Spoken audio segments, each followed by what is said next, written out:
तं नमामि परञ्ज्योतिरवाङ्मानसगोचरम् उन्मूलयत्य विद्याम् यद्विद्याम् उन्मीलयत्यपि।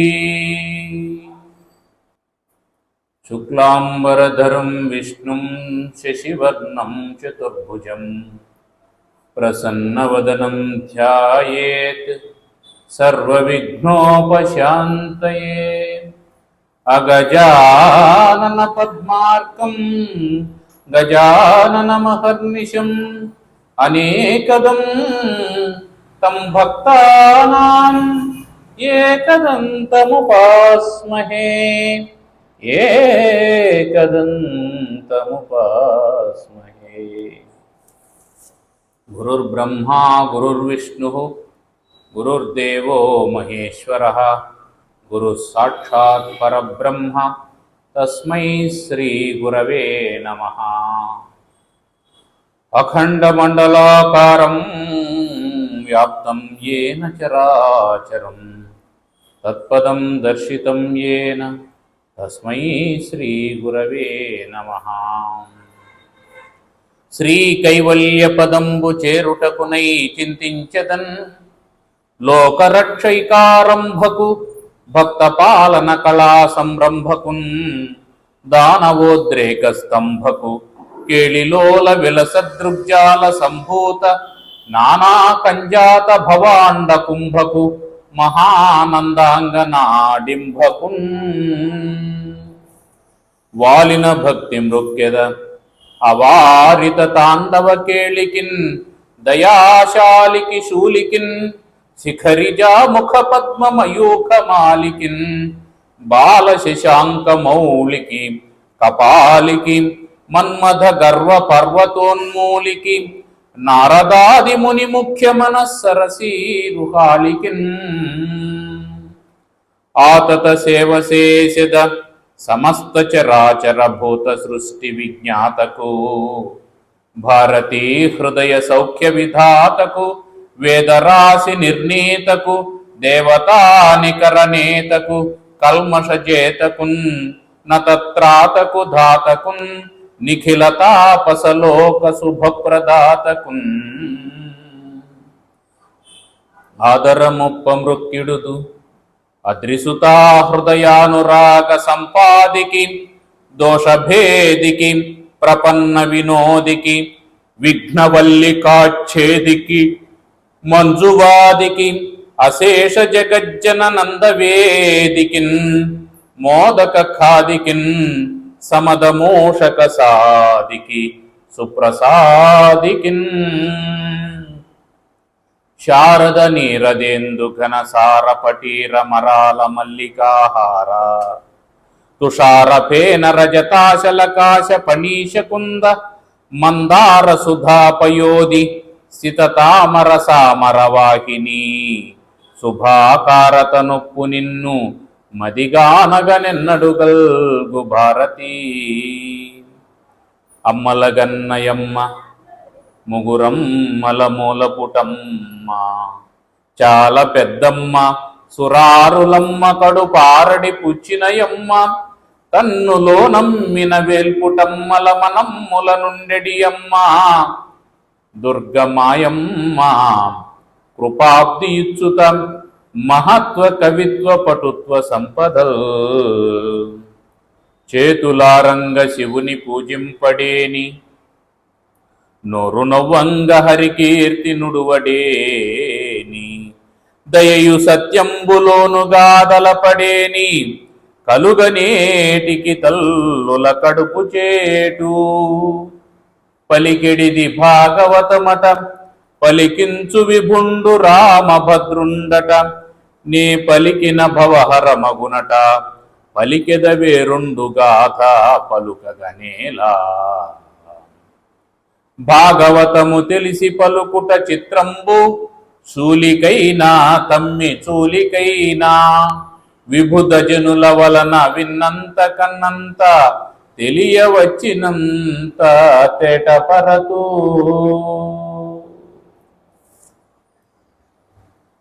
పరమ పవిత్రమైనటువంటి భాగవత సప్తాహ కార్యక్రమంలో భాగంగా ఈరోజు మనం ఈ క్షేత్రాధిష్టాన దైవతములైనటువంటి మూర్తిత్రయమునకు నమస్కరించి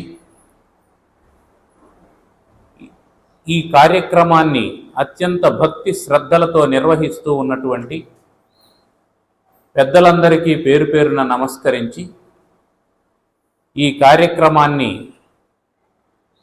అత్యంత శ్రద్ధతో వింటూ ఉన్నటువంటి శ్రోతలందరికీ నమస్కారం చెల్లించి, నిన్నటి దినం ప్రాయోపవిష్టుడైనటువంటి పరీక్షణ్ మహారాజు దగ్గరికి అవధూత అయినటువంటి సుఖ మహర్షి వచ్చినటువంటి కథాఘట్టాన్ని శౌనకాది మునులకు నైమిషారణ్యంలో సూత మహర్షి చెప్పినటువంటి క్రమాన్ని మనం తెలుసుకున్నాం. 7 రోజుల్లో కాదు, 2 గడియల్లోనైనా సరే ముక్తిని పొందవచ్చు అని సుఖ మహర్షి చెప్పి భగవంతుని యొక్క అవతార విశేషాలను చెబుతూ ఉన్నాడు. భగవంతుడు మొట్టమొదట ఆదిపురుషావతారం ధరించాడు. సహస్రశీర్ష పురుష సహస్రాక్ష సహస్రపాత్ సభూమిం విశ్వతో వృత్త అత్యతిష్ట దశాంగుళం అని పురుష సూక్తంలో చెప్పబడినటువంటి ఆ ఆది పురుషుడుగా భగవంతుడు అవతరించి ఆ ఆది పురుషావతారం నుంచే సమస్తమైనటువంటి సృష్టి, అనంతమైనటువంటి సృష్టి ఏర్పాటైంది. ఆ అనంతమైనటువంటి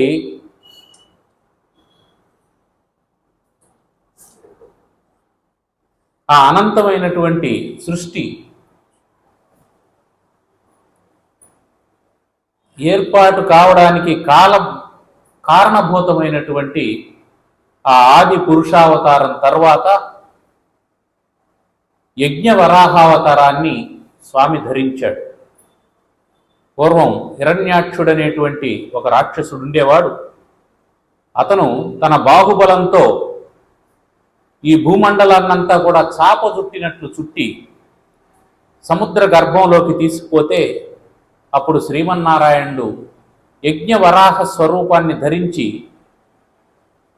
ఆ సముద్రంలోనే పోరాటం చేసి ఆ హిరణ్యాక్షుణ్ణి సంహరించి భూమిని ఉద్ధరించాడు. అటు తర్వాత పూర్వం రుచి అనేటువంటి ప్రజాపతికి స్వయంభువ మనువు కూతురైనటువంటి ఆకూతికి సుయజ్ఞుడనేటువంటి పుత్రుడు పుట్టాడు. ఆయన కూడా శ్రీహరి యొక్క అవతారమే. అటు తర్వాత కర్దమ ప్రజాపతికి దేవహూతికి 9 మంది కుమారుల తర్వాత కపిలుడుగా శ్రీహరి జన్మించి తన తల్లి అయినటువంటి దేవహూతికి సాంఖ్యయోగాన్ని బోధించాడు, ఆమెకు మోక్షాన్ని ప్రసాదించాడు. అటు తర్వాత అత్రి మహాముని తపస్సు చేసి ప్రార్థన చేయగా శ్రీహరి ప్రసన్నుడైనాడు. ప్రసన్నుడైతే నీకేం వరం కావాలి అంటే నాకు సంతానం కావాలి అని అన్నాడు. నేను నీకు దత్తుణ్ణైనాను అని చెప్పి దత్తాత్రేయుడుగా అత్రి మహామునికి శ్రీహరి జన్మించాడు. ఆ దత్తాత్రేయుని కారణం చేత యదు హైహయ వంశీయులందరూ కూడా పరమ పవిత్రులైనారు.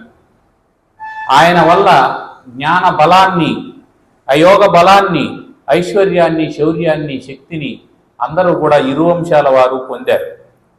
అటు తర్వాత సనకసనందాదులుగా ఆ స్వామి ఉద్భవించాడు. అటు తర్వాత నరనారాయణులుగా స్వామి ఉద్భవించాడు. అటు పిమ్మట ధ్రువునకు దర్శనమిచ్చాడు. ఉత్తానపాదుడు అనేటువంటి రాజుకు సురుచి అనేటువంటి తల్లి ద్వారా ఆయన జన్మించి ధ్రువుడు జన్మించాడు. ఆ ధ్రువునికి దర్శనం ఇవ్వడం కోసం శ్రీమన్నారాయణుడు అవతరించి ఆ ధ్రువునికి ఉత్తమమైనటువంటి స్థానాన్ని కల్పించాడు. అట్లాగే పృథు చక్రవర్తి అవతారాన్ని కూడా ధరించాడు. అటు తర్వాత అగ్నిద్రుడు అనేటువంటి అతనికి నాభి అనేటువంటి కుమారుడు పుట్టాడు. ఆ నాభికి మేరుదేవికి శ్రీహరి కుమారుడుగా జన్మించాడు. దానికే వృషభావతారం అని పేరు. ఆ వృషభావతారానికి ఆ వృషభునికి కుమారుడుగా భరతుడు జన్మించాడు. వృషభపుత్రుడైనటువంటి ఆ భరతుడు చాలా కాలం పాటు రాజ్యాన్ని చక్కగా పరిపాలన చేస్తూ విశ్వరూపుడనే రాజు కుమార్తెను పంచజని అనేటువంటి ఆవిడను ఆయన పెళ్లి చేసుకున్నాడు. 5 మంది పుత్రులను ఆయన పొందాడు. అప్పటి వరకు అజనాభం అనే పేరుతో ఈ ప్రాంతం అంతా పిలువబడుతూ ఉంటే భరతుడు పరిపాలించినటువంటి కారణం చేత ఇది భరతవర్షంగా, భరతఖండంగా, భారతదేశంగా ప్రసిద్ధి చెందింది. ఆ భరతుడు ఉత్తమమైనటువంటి శ్రీమన్నారాయణుని భక్తుడు. ఎంతో కాలం నారాయణ్ణి కొలుస్తూ అటు తర్వాత తన కుమారులకు రాజ్యాన్ని అప్పగించి ఆయన గండకీ నది తీరం చేరి నిత్యం నారాయణ స్మరణ చేస్తూ ఉన్నాడు. అలా ఉంటే ఒకరోజు గండకీ నదిలో స్నానం చేసి ప్రణవ జపం చేస్తూ ఉన్నాడు. జపం చేస్తూ ఉండగా ఆ సమీపానికి నిండు గర్భిణి అయినటువంటి ఒక లేడీ ఆ గండకీ నదిలో నీరు త్రాగడానికి వచ్చింది. అప్పుడు ఎక్కడి నుంచో ఒక సింహం భయంకరమైనటువంటి గర్జన చేసింది. ఆ సింహ గర్జనకు భయపడి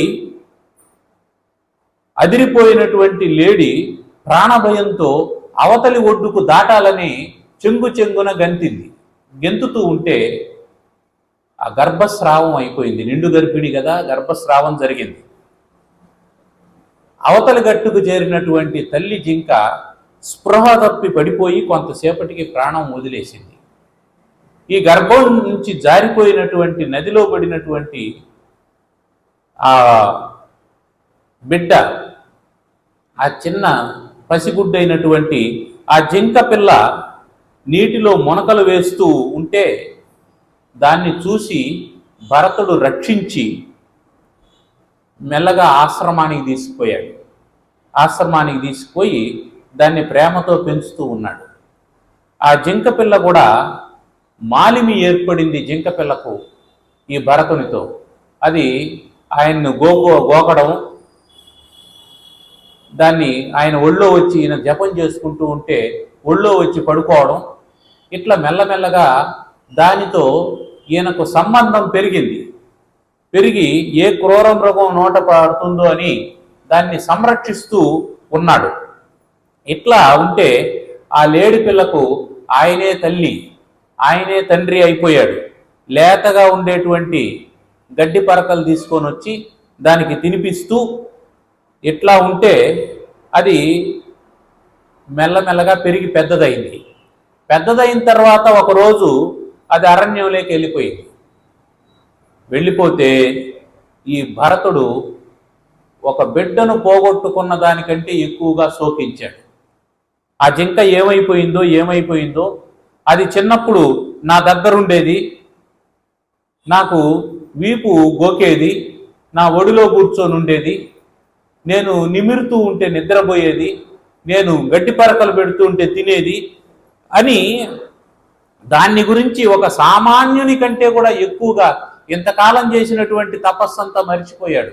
ఆ జింకను గురించి ఆలోచిస్తూ ఆ జింక పిల్లనే స్మరిస్తూ భరతుడు కొంతకాలానికి ప్రాణాలు వదిలాడు.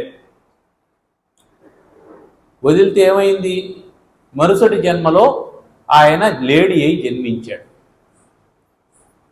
లేడీ అయి జన్మించాడు, కానీ అదృష్టం ఏమిటి అంటే పూర్వజన్మ వృత్తాంతం ఆయనకు గుర్తుంది. పూర్వజన్మలో నేను ఈ జింక యొక్క స్మరణ చేసినటువంటి కారణం చేత ఇప్పుడు జింకగా పుట్టాను. అది భగవద్గీత కూడా చెప్తుంది.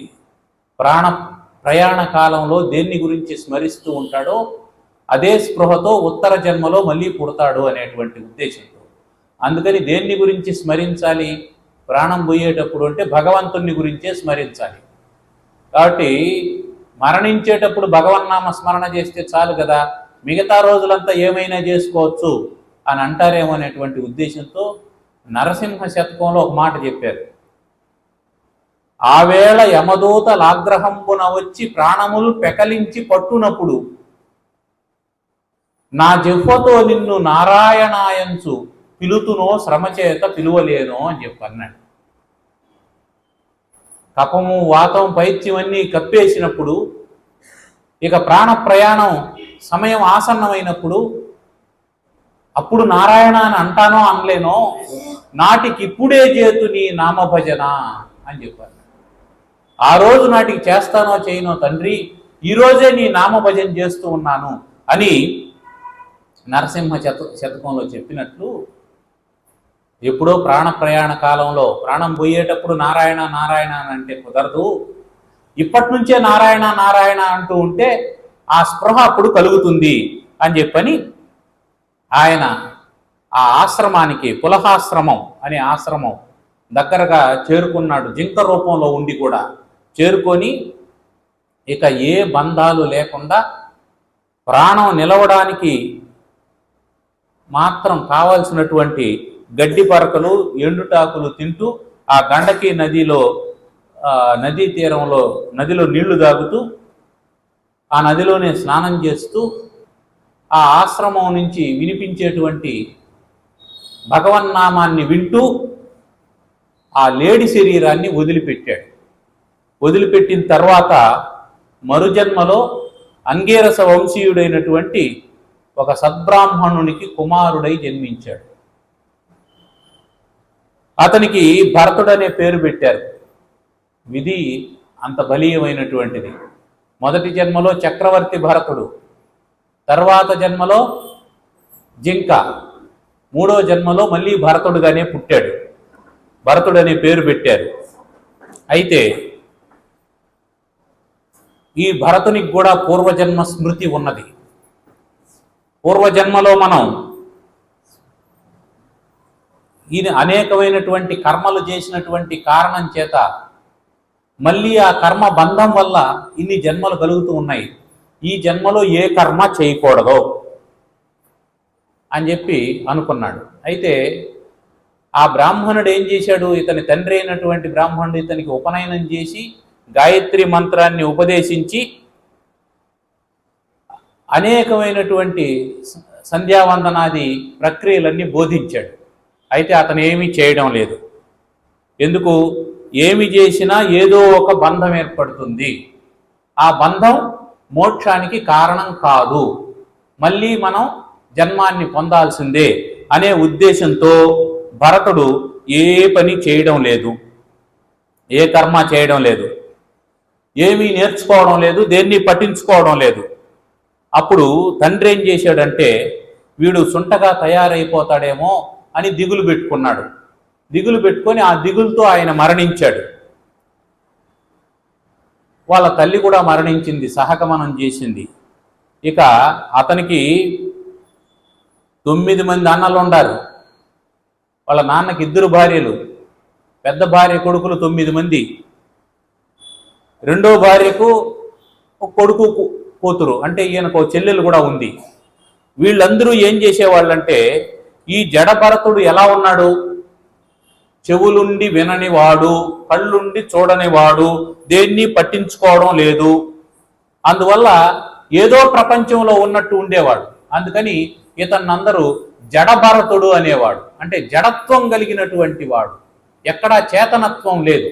అందువల్ల జడభరతుడు అనేటువంటి అనే పేరు అతనికి సార్థకమైంది.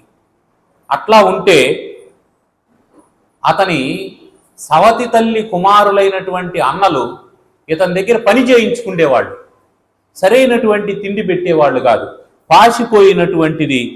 పాసిపోయినటువంటి అన్నం, పశువులకు పెట్టేటువంటి తవుడు, పశువులకు పెట్టేటువంటి పిండి అది పెట్టేవాడు. ఆయన ఇది తినచ్చు ఇది తినకూడదు అనేటువంటి భావం లేదు. ఎవరు ఏం పని చేసినా ఏం పని చెప్పినా తృప్తిగా చేసేవాడు. ఏం పెట్టినా తినేవాడు, ప్రశాంతంగా ఉండిపోయేవాడు. ఎవరు ఏమన్నా అంటే కూడా వాళ్ళని తిరిగి ఒక్క మాట కూడా అనేవాడు కాదు. చిరునవ్వుతో చలి, వేడి, గాలి, వాన దేన్ని పట్టించుకోకుండా ఎక్కడ ఉండమంటే అక్కడ ఉండేవాడు. ఏం పని చెప్తే ఆ పని చేసేవాడు. బట్టలు మాసిపోయినాయి, పట్టించుకునేవాడు కాదు. ఒళ్ళంతా దుమ్ము పట్టింది, 2 రోజులు అన్నం పెట్టలేదు, పట్టించుకునేవాడు కాదు. అయితే అతని శరీరం బలిష్టంగా ఉంది, బ్రహ్మ తేజస్సుతో మెరిసిపోతూ ఉంది. ఎప్పుడూ ఆనందంగా ఉండేవాడు, ఎప్పుడూ తనలో తాను నవ్వుకుంటూ ఉండేవాడు. అందరూ పిచ్చివాడని అనుకునేవాళ్లే కానీ పని చెప్పడం ఆపేవాళ్ళు కాదు. అట్లా ఉంటే ఒకసారి అతన్ని పొలం దగ్గర కాపలాగు పెట్టారు. పొలం దగ్గర కాపలాగు పెడితే ఒక బిల్లుల నాయకుడు, ఆటవికుడైనటువంటి ఒక నాయకుడు సంతానం కోసం కాళికాదేవికి నరబలి ఇవ్వాలి అని అనుకున్నాడు. అనుకొని ఒకడిని ఏర్పాటు చేసుకొని ఆ యువకుడిని కాళికాదేవి గుడి దగ్గరికి తీసుకొని వస్తే చీకటి అయింది. ఆ చీకట్లో ఆ యువకుడు తప్పించుకొని వెళ్ళిపోయాడు. ఎట్లా పోయాడు? ఇంకేం చేయాలా? మళ్ళీ వాడిని వెతుక్కుంటూ వస్తే ఇదిగో పొలం దగ్గర కాపలా ఉండేటువంటి జడభరతుడు కనిపించాడు. వీడెవడో అమాయకంగా ఉన్నాడని రారా పోదామని చెప్పి పట్టుకొని పోయారు. ఎక్కడికి తీసుకుపోతాండారని అడగలేదు జడభరతుడు. ఎందుకు తీసుకొని పోతాండారని అడగలేదు. రమ్మంటే వాళ్ళు వెంబడిపోయాడు. సరే, వాళ్ళు అతన్ని బంధించారు, తప్పించుకొని పోతాడేమో అని. ఇంతకు ముందోడు తప్పించుకొని పోయాడు కదా, అందుకని తాళ్ళేసి కట్టి పెట్టారు. ఎందుకు కడతాండారని అడగలేదు. ప్రశాంతంగా ఉన్నాడు, తప్పించుకుందామని పెనుగులాడలేదు. సరే, వాళ్ళందరూ ఏం చేశారు? అతనికి చక్కగా స్నానం చేయించారు. ఆ బలికి కావాల్సినటువంటి వస్త్రాలు ధరింపజేశారు. కుంకుమ అవంతా పూశారు, పుష్పమాలలు వేశారు.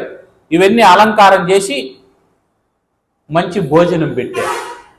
బలిచ్చే ముందు మంచి భోజనం పెట్టారు. ఆయన ఎందుకు నా మెడలో పూలమాల వేశారు, నేనేమన్నా భాగవతం చెప్పాలనా అనేసి ఏం అడగలేదు. ప్రశాంతంగా ఉన్నాడు, భోజనం పెడితే తిన్నాడు. ఆ తర్వాత ఆ వజ్రశిలకు తీసుకెళ్ళారు. వజ్రశిల అంటే నరికేటువంటి చోటు. అక్కడికి తీసుకెళ్ళి తప్పెట్లు, తాళాలు, డప్పులు, ధ్వనులు ఇవన్నీ వేళాకోళంగా ఉంది. ఆ పెద్ద ధ్వనులంతా చేస్తూ ఉన్నారు. ఆ పూజారి అట్టహాసంగా మంత్రాలు చదువుతూ ఉన్నాడు. ఖడ్గం తీసుకొని ఇతన్ని నరకడానికి, బలివ్వడానికి సిద్ధమై వచ్చాడు. ఆ బ్రహ్మ తేజస్సుతో వెలిగిపోతూ ధ్యానమగ్నుడై ఉన్నాడు జడభరతుడు. ఇదంతా చూస్తూ ఉంటే కాళీమాత ఒక్కసారిగా కన్నులు తెరిచింది. బ్రహ్మజ్ఞాని అయినటువంటి వాడిని బలిస్తారు మీరు? ఎవరిని బలివ్వాలి? ఎందుకు పనికిరానటువంటి వాడిని ఇవ్వాలి? ఒక బ్రహ్మజ్ఞానిని తీసుకొని బలిస్తారా అని కన్నులు తెరిచి చూసింది. అతను ఎట్లున్నాడు? బలి తీసుకుండేటువంటి కాళికాదేవి, బలి ఇవ్వబోతున్నటువంటి బిల్లుల నాయకుడు, నరకబోతూ ఉన్నటువంటి పూజారి, నరికేటువంటి కత్తి, అంత బ్రహ్మమయంగానే కనిపిస్తోంది, అంతా భగవంతుడుగానే కనిపిస్తోంది జడభరతునికి. అతనికి వేరే భావనే లేదు. అటువంటి వాణ్ణి చూసి అతని బ్రహ్మ తేజస్సుకు చకితురాలైపోయినటువంటి భద్రకాళి ఒక్కసారిగా తన ఉగ్ర రూపాన్ని చూపించి ఆ కిరాతుల యొక్క ప్రాణాలన్నింటినీ హరించి వేసింది. భరతుడు ధ్యానం చేసుకుంటూ ఉండిపోయాడు. ఆ ధ్యానంలో నుంచి లేచి చూస్తే ఎవరూ లేరు పక్కన, ఒంటరిగా ఉన్నాడు. కాళికాదేవి గుడి మాత్రమే ఉంది, కాళికాదేవి విగ్రహం మాత్రమే కనిపిస్తుంది. అక్కడి నుంచి లేచాడు. అక్కడి నుంచి తన పని ఏమిటి? పొలం దగ్గరికి రావాలి, కాపలా రావాలి కదా. అందుకని మెల్లగా అక్కడి నుంచి బయలుదేరి పొలం దగ్గరికి కాపలాకు వచ్చేసాడు. అక్కడే కాపలా కాస్తూ ఉన్నాడు. ఇట్లా కొన్నాళ్ళు జరిగింది. ఆ ప్రాంతాన్ని రఘుగణుడు అనేటువంటి రాజు పరిపాలన చేస్తూ ఉన్నాడు. ఆయన కపిల మహర్షి దగ్గరికి వెళ్ళి తత్వాన్ని ఉపదేశించమని అడగాలి అనే ఉద్దేశంతో పల్లకిలో కూర్చొని పల్లకి బోయల చేత మోయించుకొని ఆ దారి గుండా వెళ్తూ ఉన్నాడు. వెళ్తూ ఉంటే ఈ భరతుణ్ణి చూశారు ఆ పల్లకి మోస్తూ ఉన్నటువంటి బోయలు. వాళ్ళలో ఒకడు, వీడు బలంగా ఉన్నాడు, మనం కాసేపు విశ్రాంతి తీసుకోవచ్చు వీడు కనుక మోసాడని అంటే అని ఆ భరతుణ్ణి తీసుకెళ్ళి, ఇదిగో ఈ పల్లకి మోయవయ్యా అని చెప్పి అన్నాడు. ఎందుకు నేను మోయాలి అని అడగలేదు. అలాగే అని చెప్పి మోస్తూ ఉన్నాడు. ఈయనేమో దృఢకాయుడు, ఆజానుబాహుడు, ఎత్తైనటువంటి వాడు, వాళ్ళేమో పొట్టిగా ఉన్నారు. పైగా ఈయన మోస్తూ ఉంటే ఒకవైపు ఎత్తుగా ఉంది పల్లకి మోసేదానికి బోయీలందరూ ఒకే ఎత్తుగా ఉండేవాళ్ళు ఉండాలి. ఒకరు ఎత్తుగా ఒకరు పొట్టిగా ఉంటే పొట్టిగా ఉండేవాడి మీదకి బరువు పడుతుంది, ఎత్తుగా ఉండేవాడు పైకి లేపినాడు అనుకో ఆ పొట్టిగా ఉండేవాడి మీదకి బరువు పడుతుంది. పైగా కూర్చొని ఉండేవాడికి ఎత్తు పళ్ళం ఉంటే కదులుతూ ఉంటుంది పల్లకి. సరే, ఇతనేం చేస్తున్నాడు? మోస్తూ ఉన్నాడే గాని ఆ కాలు కింద ఎక్కడైనా చీమలు పడతాయేమో అని ఆ చీమలు ఎక్కడైనా కనిపించినాయనుకోండి దాటుకొని పోతున్నాడు, ఎగురుతున్నాడు.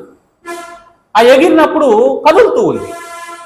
ఆ లోపల కూర్చో ఉన్నటువంటి రఘుగణుడు ఈ కుదుపులు ఎక్కువై, రోడ్లు వేయలేదా, గుంతల రోడ్లలో ఏమన్నా నడుస్తున్నారా, తారు వేయలేదా రోడ్లకి అని చెప్పని ఆయన లోపల ఉండేటువంటి ఆయన ఎందుకు పల్లకి కదులుతూ ఉంది అని అడిగాడు.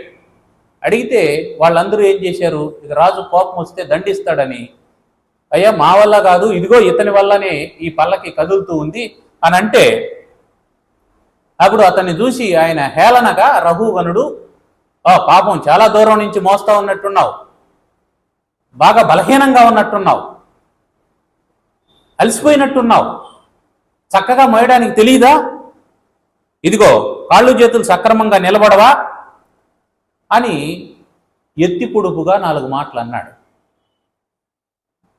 అతను అవేం పట్టించుకోలేదు. అతను యథావిధిగా గెంతుతూ ఉన్నాడు. చీమ కనిపిస్తే ఎగిరి దూకుతూ ఉన్నాడు, కాలు దూరంగా వేస్తూ ఉన్నాడు. బ్యాలెన్స్ తప్పిపోతా ఉంది. ఆడ తర్వాత రాజుకు విపరీతమైన కోపం వచ్చింది. ఇదిగో చెబుతుంటే అర్థం కావడం లేదా, నీవేమన్నా జీవన్మృతుడివా అంటే చచ్చిన శవం లాంటి వాడివా, నడుస్తున్న శవం లాంటి వాడివా అని చెప్పి అన్నాడు. నీకు శిక్ష విధిస్తాను, ఆ శిక్ష ఎలా ఉంటుందంటే నువ్వు ఎప్పటికీ నన్ను మర్చిపోలేవు అని ఆ సింధు దేశ రాజు అయినటువంటి రఘుగణుడు అంటూ ఉంటే భరతుడు మెల్లగా నవ్వుతూ అతనితో, రాజా నీ వేషము భాష ఇదంతా చూస్తూ ఉంటే నువ్వు రాజు అని అర్థం అవుతుంది. నువ్వు వ్యంగ్యంగా నాతో మాట్లాడినా నీ మాటల్లో సత్యం ఉంది. ఏమిటంటే నేను దృఢకాయుణ్ణి, బలవంతుణ్ణి, యవ్వనవంతుణ్ణి, అయినా సరే ముసలివాని వలె నడుస్తాడాను, ఇవంతా మీరు అన్నారే, ఇదంతా వ్యావహారిక దృష్టిలో నిజమే. నువ్వు అంటూ ఉన్నది నన్ను గురించి కాదు, నా శరీరాన్ని గురించి. నువ్వు చెబుతూ ఉన్నటువంటి లక్షణాలన్నీ నా శరీరానికి సంబంధించింది. ఒకవేళ నువ్వు శిక్ష విధిస్తే అది నా శరీరానికే కానీ నాకు కాదు. ఇక నువ్వు జీవన్మృతుడివా అని చెప్పి అన్నావు. నేను జీవన్మృతుడను కాదు, జీవన్ముక్తుడను అని చెప్పాడు. ఎందుకు అనంటే నేను ఆత్మస్వరూపాన్ని. నువ్వు చెప్తూ ఉన్నటువంటి జీవత్వము, మృత్యువు ఇవన్నీ ఈ శరీరానికే గాని ఆత్మస్వరూపుడైనటువంటి నాకు లేవు. ఆత్మకు చావు పుట్టుకలు లేవు. శరీరం నేను అని అనుకునేటువంటి వాడికి ఈ కష్టాలు, బాధలు ఇవన్నీ ఉంటాయి. లావుగా ఉన్నాడు, పొడవుగా ఉన్నాడు, పొట్టిగా ఉన్నాడు, బలిసి ఉన్నాడు, బలహీనుడుగా ఉన్నాడు, ఇవన్నీ ఉంటుంది. ఇక నువ్వే ఒక శరీరాన్ని ధరించున్నావు. ఆ శరీరంతో ఈ శరీరాన్ని బాధిస్తానని చెప్పి అంటున్నావు, శిక్షిస్తానని చెప్పి అంటున్నావు.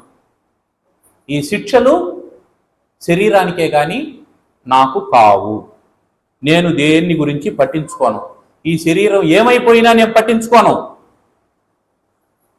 నేను జడునిగా, మూగవానిగా నీకు కనిపిస్తూ ఉంటాను. నువ్వు నన్ను శిక్షించలేవు అని చెప్పని మళ్ళీ పల్లకి మోస్తూ ఉన్నాడు. ఈ మాటలు విన్నటువంటి రాజుకు ఆశ్చర్యమైంది. ఒక పల్లకి బోయి ఏమిటి, ఈ మాటలు మాట్లాడడం ఏమిటి అని పల్లకి మీద నుంచి దిగి సాష్టాంగ నమస్కారం చేశాడు జడభరతునికి.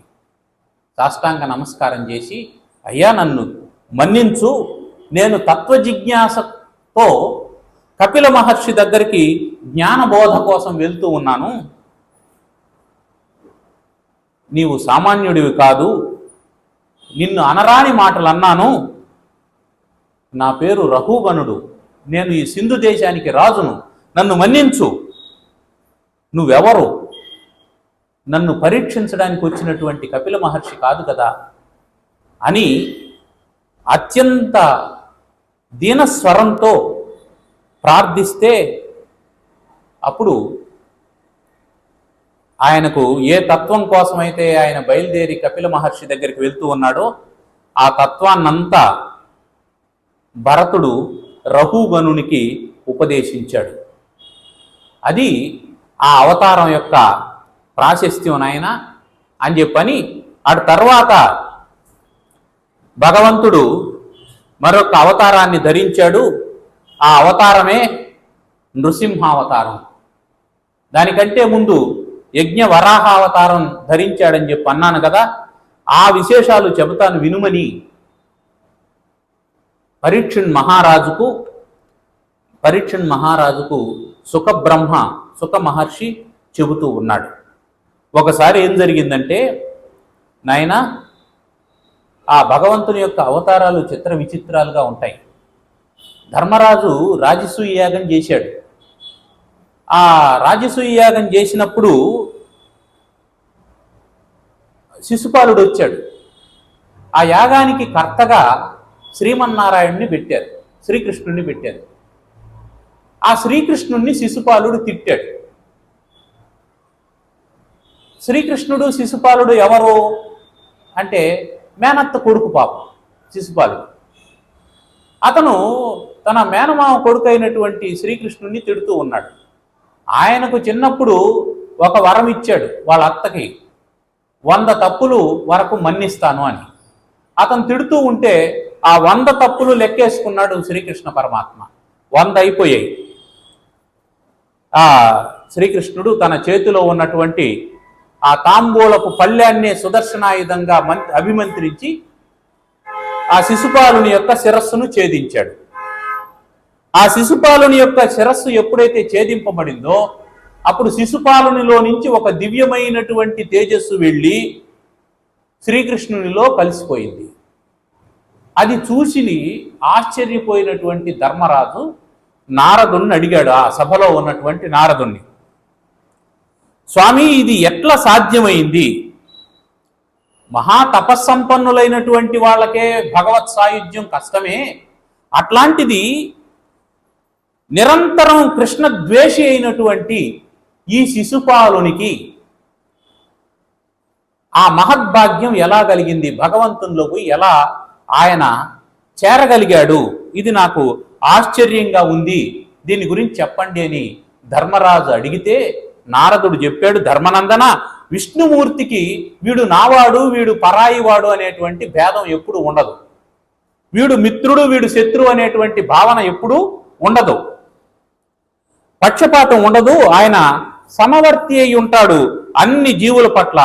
జీవులు మాత్రమే మాయామోహితులై ఆ వాళ్ళ యొక్క త్రిగుణాల చేత ప్రేరణ కలిగి ఆ చోదితులై వాసన ప్రేరితులై కర్మలు ఆచరిస్తూ ఉంటారు. ఎడతెగకుండా ఎవరైతే శ్రీమన్నారాయణ్ణి స్మరిస్తూ ఉంటారో వాళ్లకు ఆ శ్రీమన్నారాయణుడు అనుగ్రహం కలిగిస్తాడు. ఎట్లా అంటే కోరికతో గాని, కోపంతో గాని, స్నేహంతో గాని, మోహంతో గాని, ప్రీతితో గాని, భీతితో గాని, శత్రుత్వంతో అయినా సరే, ఏ విధంగా అయినా సరే భగవన్నామ స్మరణ చేస్తే చాలు, భగవంతుడు అనుగ్రహిస్తాడు.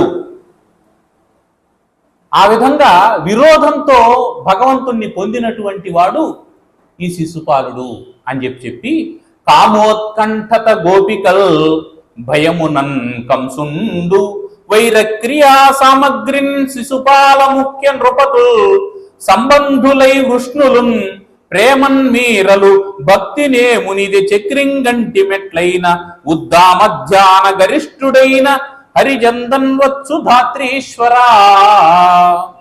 నాయనా పాండునందన, కోరికలతో గోపికలు, భయముతో కంసుడు, వైరభావంతో శిశుపాలుడు మొదలైనటువంటి వాళ్ళు, బంధుత్వంతో యాదవులు, ప్రేమతో పాండవులు అంటే మీరు, భక్తితో మహర్షులైనటువంటి మేము తుంగురు నారదాదులు భగవంతుణ్ణి చూడగలిగాము, ఆయన్ని పొందగలిగాము. నిరంతరం భగవంతుణ్ణి సంస్మరణ చేస్తూ ఉంటే, ధ్యానం చేస్తూ ఉంటే శ్రీహరిని పొందవచ్చు. శిశుపాలుడు ద్వేషంతో అయినా నిరంతరం శ్రీకృష్ణుణ్ణే ధ్యానిస్తూ ఉండేవాడు. అంటే ఏమి, నిరంతరం ఆ శ్రీహరిని తిడుతూ ఉండేవాడు. తిట్టేటప్పుడు కూడా ఆయన నామాన్నే కదా జపిస్తూ ఉంటాడు. అలా కూడా భగవంతునికి దగ్గరైనాడు. అసలు ఆ శిశుపాలుడు ఎవరనుకున్నావు? ఆయన ఒకప్పుడు శ్రీమన్నారాయణ్ణి దగ్గర ఉన్నటువంటి వాడు, వైకుంఠవాసి అయినటువంటి వాడు, సాక్షాత్తు శ్రీ మహావిష్ణువు యొక్క అంతఃపుర ద్వారపాలకుడు అని చెప్పంటే, అవునా, ఆ చరిత్ర ఏందో చెప్పండి అని ధర్మరాజు అడిగాడు. అడిగితే, నాయనా, ఒకప్పుడు బ్రహ్మమానస పుత్రులైనటువంటి సనకుడు, సనందుడు, సనత్కుమారుడు, సనత్సుజాతుడు, వీళ్ళు నలుగురు బ్రహ్మమానస పుత్రులు. వాళ్ళు ముల్లోకాలను సంచరిస్తూ వైకుంఠం చేరడానికి వచ్చారు, వైకుంఠవాసుని దర్శనానికి వచ్చారు.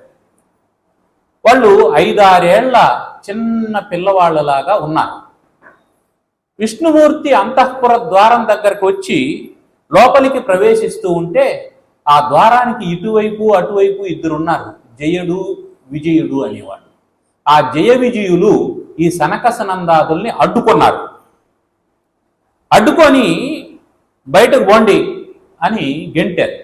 గెంటితే ఆ బాల రూపంలో ఉన్నటువంటి మహర్షులు, శ్రీ మహావిష్ణువుకు పరమ భక్తులు సనక సనందాదులు, వాళ్ళు ఎప్పుడైతే బయటకు పొమ్మని చెప్పి అన్నారో వెంటనే కోపంతో, మీరు వైకుంఠంలో ఉండకూడని అసుర ప్రవృత్తితో ఉన్నారు కాబట్టి మీరు వైకుంఠం చ్యుతులైపోతారు అని శాపం పెట్టారు.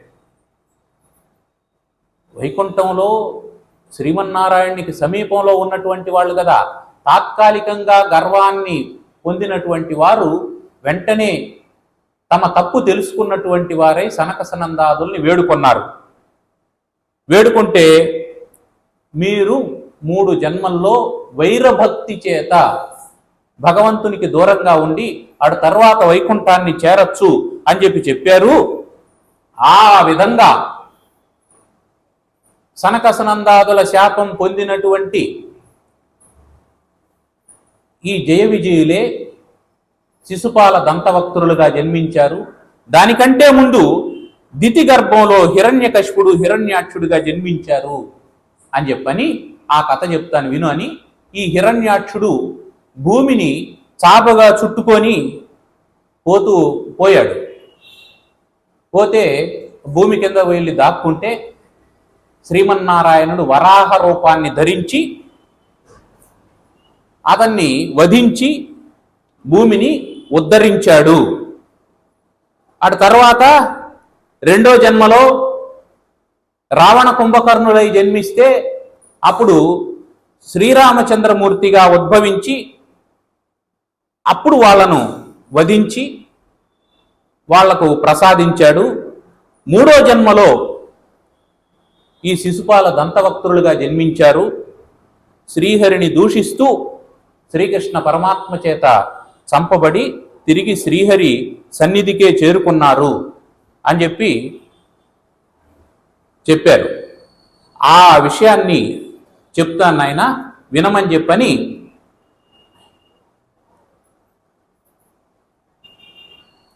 పరీక్షణ్ మహారాజుకు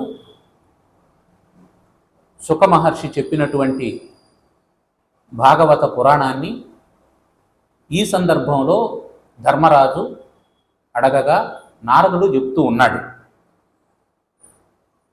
నాకు తమ్ముడు మీకు నెచ్చెలి రణన్యాయైక దక్షుండు బాహాకుంఠీకృత దేవయక్షుడు హిరణ్యాక్షుండు వానిన్ మహాసౌకర్యాంగము దాల్చి దానవ వధూ సౌకర్యముల్ నీరుగా వైకుంఠుండు వధించి పోయెనట ఈ వార్తాస్థితిని వింటిరే. హిరణ్యాక్షుణ్ణి ఎప్పుడైతే ఆది వరాహ రూపాన్ని ధరించి ఆది వరాహ అవతారాన్ని ధరించి మహావిష్ణువు చంపేసి వెళ్ళిపోయాడో వెంటనే హిరణ్యకశిపుడు రాక్షసులందరినీ పిలిచి విన్నారా ఈ స్థితిని, ఇదంతా విన్నారా? ఆ వైకుంఠుడు నా తమ్ముణ్ణి, నాకు తమ్ముడు మీకు నెచ్చెలి అయినటువంటి హిరణ్యాక్షుణ్ణి చంపేసి వెళ్ళిపోయాడట. అతను ఎక్కడుంటాడంటే వనాల్లో ఉంటాడు. మునులు ఎక్కడ తపస్సు చేసుకుంటూ ఉంటారో అక్కడ ఉంటాడు. అక్కడికి వెళ్ళండి. ఎక్కడ యజ్ఞయాగాదులు జరుగుతూ ఉన్నాయో అక్కడికి వెళ్ళండి. అక్కడికి వెళ్ళి వాణ్ణి పట్టుకోండి. భుజశక్తి నాతోడ పోరాడ శంకించి మున్నీట మునిగిన మునుగుగాక. ఎక్కడైనా దాక్కొని ఉండితే ఉండొచ్చుగాక. ఓ దానవులారా మీరంతా పోండి, ఎక్కడున్నాడో చూడండి, అతన్ని పట్టి వధిద్దాం అని ప్రతిజ్ఞ చేశాడు హిరణ్యకశిపుడు. ఇలా వాళ్ళనందరినీ అన్ని వైపులకు పంపించాడు. రాక్షసులందరినీ పోయి వెతకండి అని. ఇంట్లోకి వచ్చి చూస్తే ఏముంది? హిరణ్యకశిపుని సోదరుడు హిరణ్యాక్షుడు చనిపోయినాడని ఆయన భార్యలు, తల్లి అందరూ దుఃఖితులై ఉన్నారు. దితి ఏడుస్తూ ఉంది. ఏడుస్తూ ఉంటే ఆ హిరణ్యాక్షునికి చేయాల్సినటువంటి కర్మలన్నీ చేసినటువంటి హిరణ్యకశిపుడు తల్లి దగ్గరకు వచ్చి, అమ్మా, నీరాగార నివిష్ట పాంధుల క్రియన్ నిక్కంబు సంసార సంచారుల్ వత్తురు కూడి విత్తురు సదా సంగంబు లేదొక్కచో సూరువో ఎడి త్రోవబోయను భవచ్చు నుండు తల్లి మహాసూరుండాతడు తద్వియోగమునకున్ సోకింపనీకేటికిన్. అమ్మా, ఈ లోకంలో ప్రాణులందరూ కూడా నీరాగార నివిష్ట పాందుల క్రియన్, చలివేంద్రం దగ్గరికి బాటసారులు వచ్చి మంచినీళ్లు దాగి కాసేపు కూర్చొని ఆ మాట ఈ మాట మాట్లాడుకొని ఆ తర్వాత ఎవరి దారిన వారు ఏ విధంగా అయితే వెళ్ళిపోతారో అట్లే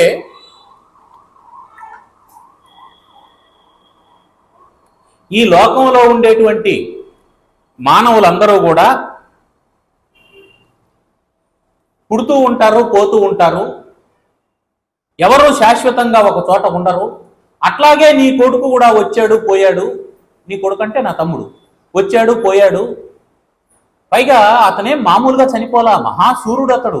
యుద్ధం చేసి చనిపోయాడు. యుద్ధంలో చనిపోవడం వీరత్వానికి ప్రతీక కదా. సూరులైనటువంటి వారు, పరాక్రమవంతులైనటువంటి వారు, వీరులైనటువంటి వాళ్ళు ఏ పద్ధతిని అనుసరిస్తారో అటువంటి పద్ధతిలో చనిపోయాడు. అతని వియోగానికి మీరేం బాధపడాల్సినటువంటి అవసరం లేదు అని చెప్పి అద్భుతమైనటువంటి తత్వాన్ని చెప్తాడు. సర్వజ్ఞుడీసుడు సర్వాత్ముడు అవ్యయుండు అమలుడు సత్యుడు అనంతుడు ఆద్యుడు ఆత్మరూపంబున అశ్రాంతంబున తన మాయా ప్రవర్తన మహిమ వలన భగవంతుడు, ఆ పరబ్రహ్మ స్వరూపుడైనటువంటి భగవంతుడు తన మాయ చేత గుణములను కల్పించి, సత్వరజస్తమో గుణాలనేటువంటి గుణాలను కల్పించి, ఆ గుణాల సంగమం చేత స్థూల శరీరాన్ని ఏర్పాటు చేస్తాడు.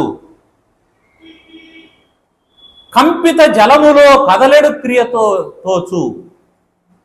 నీళ్లు కదులుతూ ఉంటే ఆ నీళ్ల లోపల ఉండేటువంటి ప్రతిబింబం కదిలినట్టు కనిపిస్తుంది, కానీ నిజానికి బింబం కదలదు కదా, ప్రతిబింబం మాత్రమే కదా కదిలేది.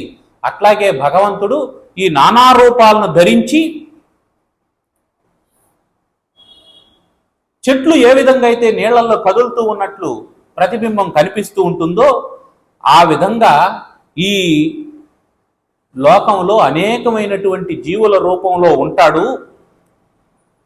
ఆయన కదిలినట్లు కనిపిస్తూ ఉంటాడే గాని కదలకుండా ఉంటాడు. కదిలేదేమిటి? నీళ్లు. అట్లాగే పుట్టిపోయేదేమిటి? జీవులు. ఆ జీవుల్లో ఉండేటువంటి ఆత్మస్వరూపుడైన భగవంతునికి ఏ విధమైనటువంటి చలనము ఉండదు, ఆయనకు జన్మం కానీ మరణం కానీ లేదు అని చెప్పి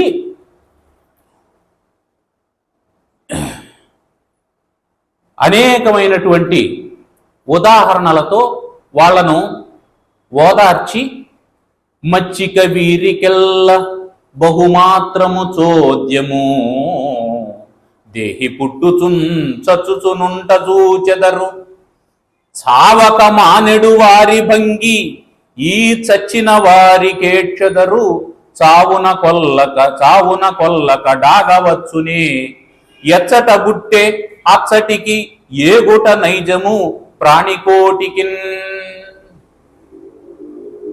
వీళ్ళంతా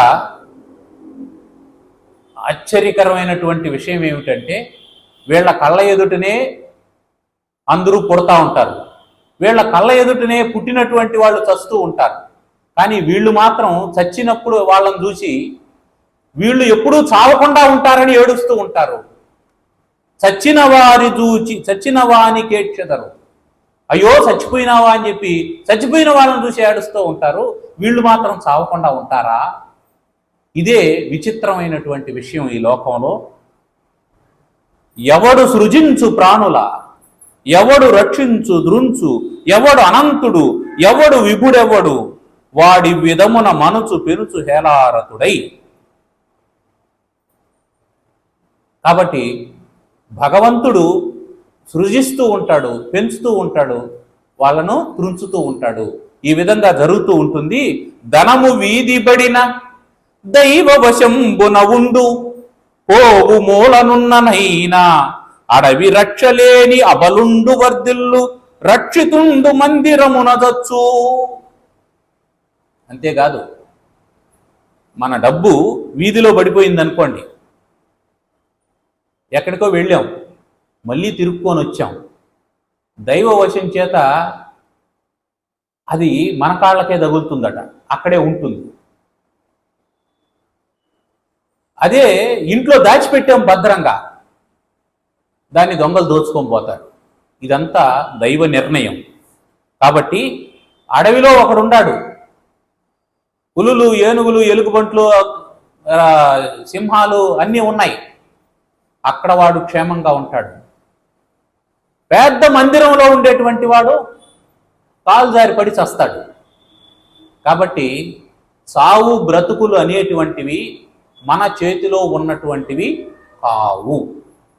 అవి భగవంతుని నిర్ణయాన్ని అనుసరించి జరిగేటువంటిది అని చెప్పి ఇంకా ఏం చెప్తాడంటే, పాంచభౌతికమైన భవనంబు దేహంబు పురుషుడు దీనిలో పూర్వకర్మ వశమున ఒకవేళ వర్తించు. పంచభూతాలతో నిర్మాణమైనటువంటి ఒక ఇల్లు లాంటిది ఈ శరీరం. దీంట్లో జీవుడు నివసిస్తూ ఉంటాడు,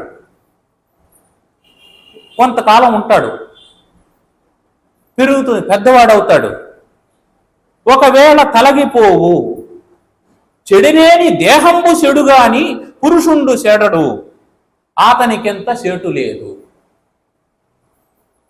ఇల్లు పాతదైపోయింది, బేటలు వారిపోయింది, ఒకనాడు కూలిపోయింది. ఇంట్లో ఉండేవాడు వస్తాడా? వాడు ఏం చేస్తాడు? ఆ ఇల్లు వదిలిపెట్టేసి వెళ్ళిపోతాడు. పాతదైపోయింది ఇల్లు, కొత్త ఇల్లు కట్టుకుందాం అనేసి ఆ ఇల్లు వదిలిపెట్టి వెళ్ళిపోతాడు. అట్లాగే జీవుడు కూడా ఈ శరీరం ముసలిదైపోయింది, రోగభూయిష్టమైపోయింది, కృషించిపోతా ఉంది. ఏం చేస్తాడు? ఈ శరీరాన్ని వదిలిపెట్టేసి జీవుడు వెళ్ళిపోతాడు, కానీ ఈ శరీరంలో ఉండడు. పాతింట్లో మనం ఏ విధంగా అయితే ఉండమో, వెళ్ళిపోతామో, అట్లాగే ఈ శరీరంలో జీవుడు ఉండడు, వెళ్ళిపోతాడు. కాబట్టి చెడిపోయేది శరీరమే కానీ అందులో ఉండేటువంటి జీవుడు కాదు. కాబట్టి పురుషునికి దేహ పుంజంబునకు వేరు గాని ఏకత్వంబు కానరాదు. ఈ పురుషుడు దేహాలను మారుస్తూ ఉంటాడు.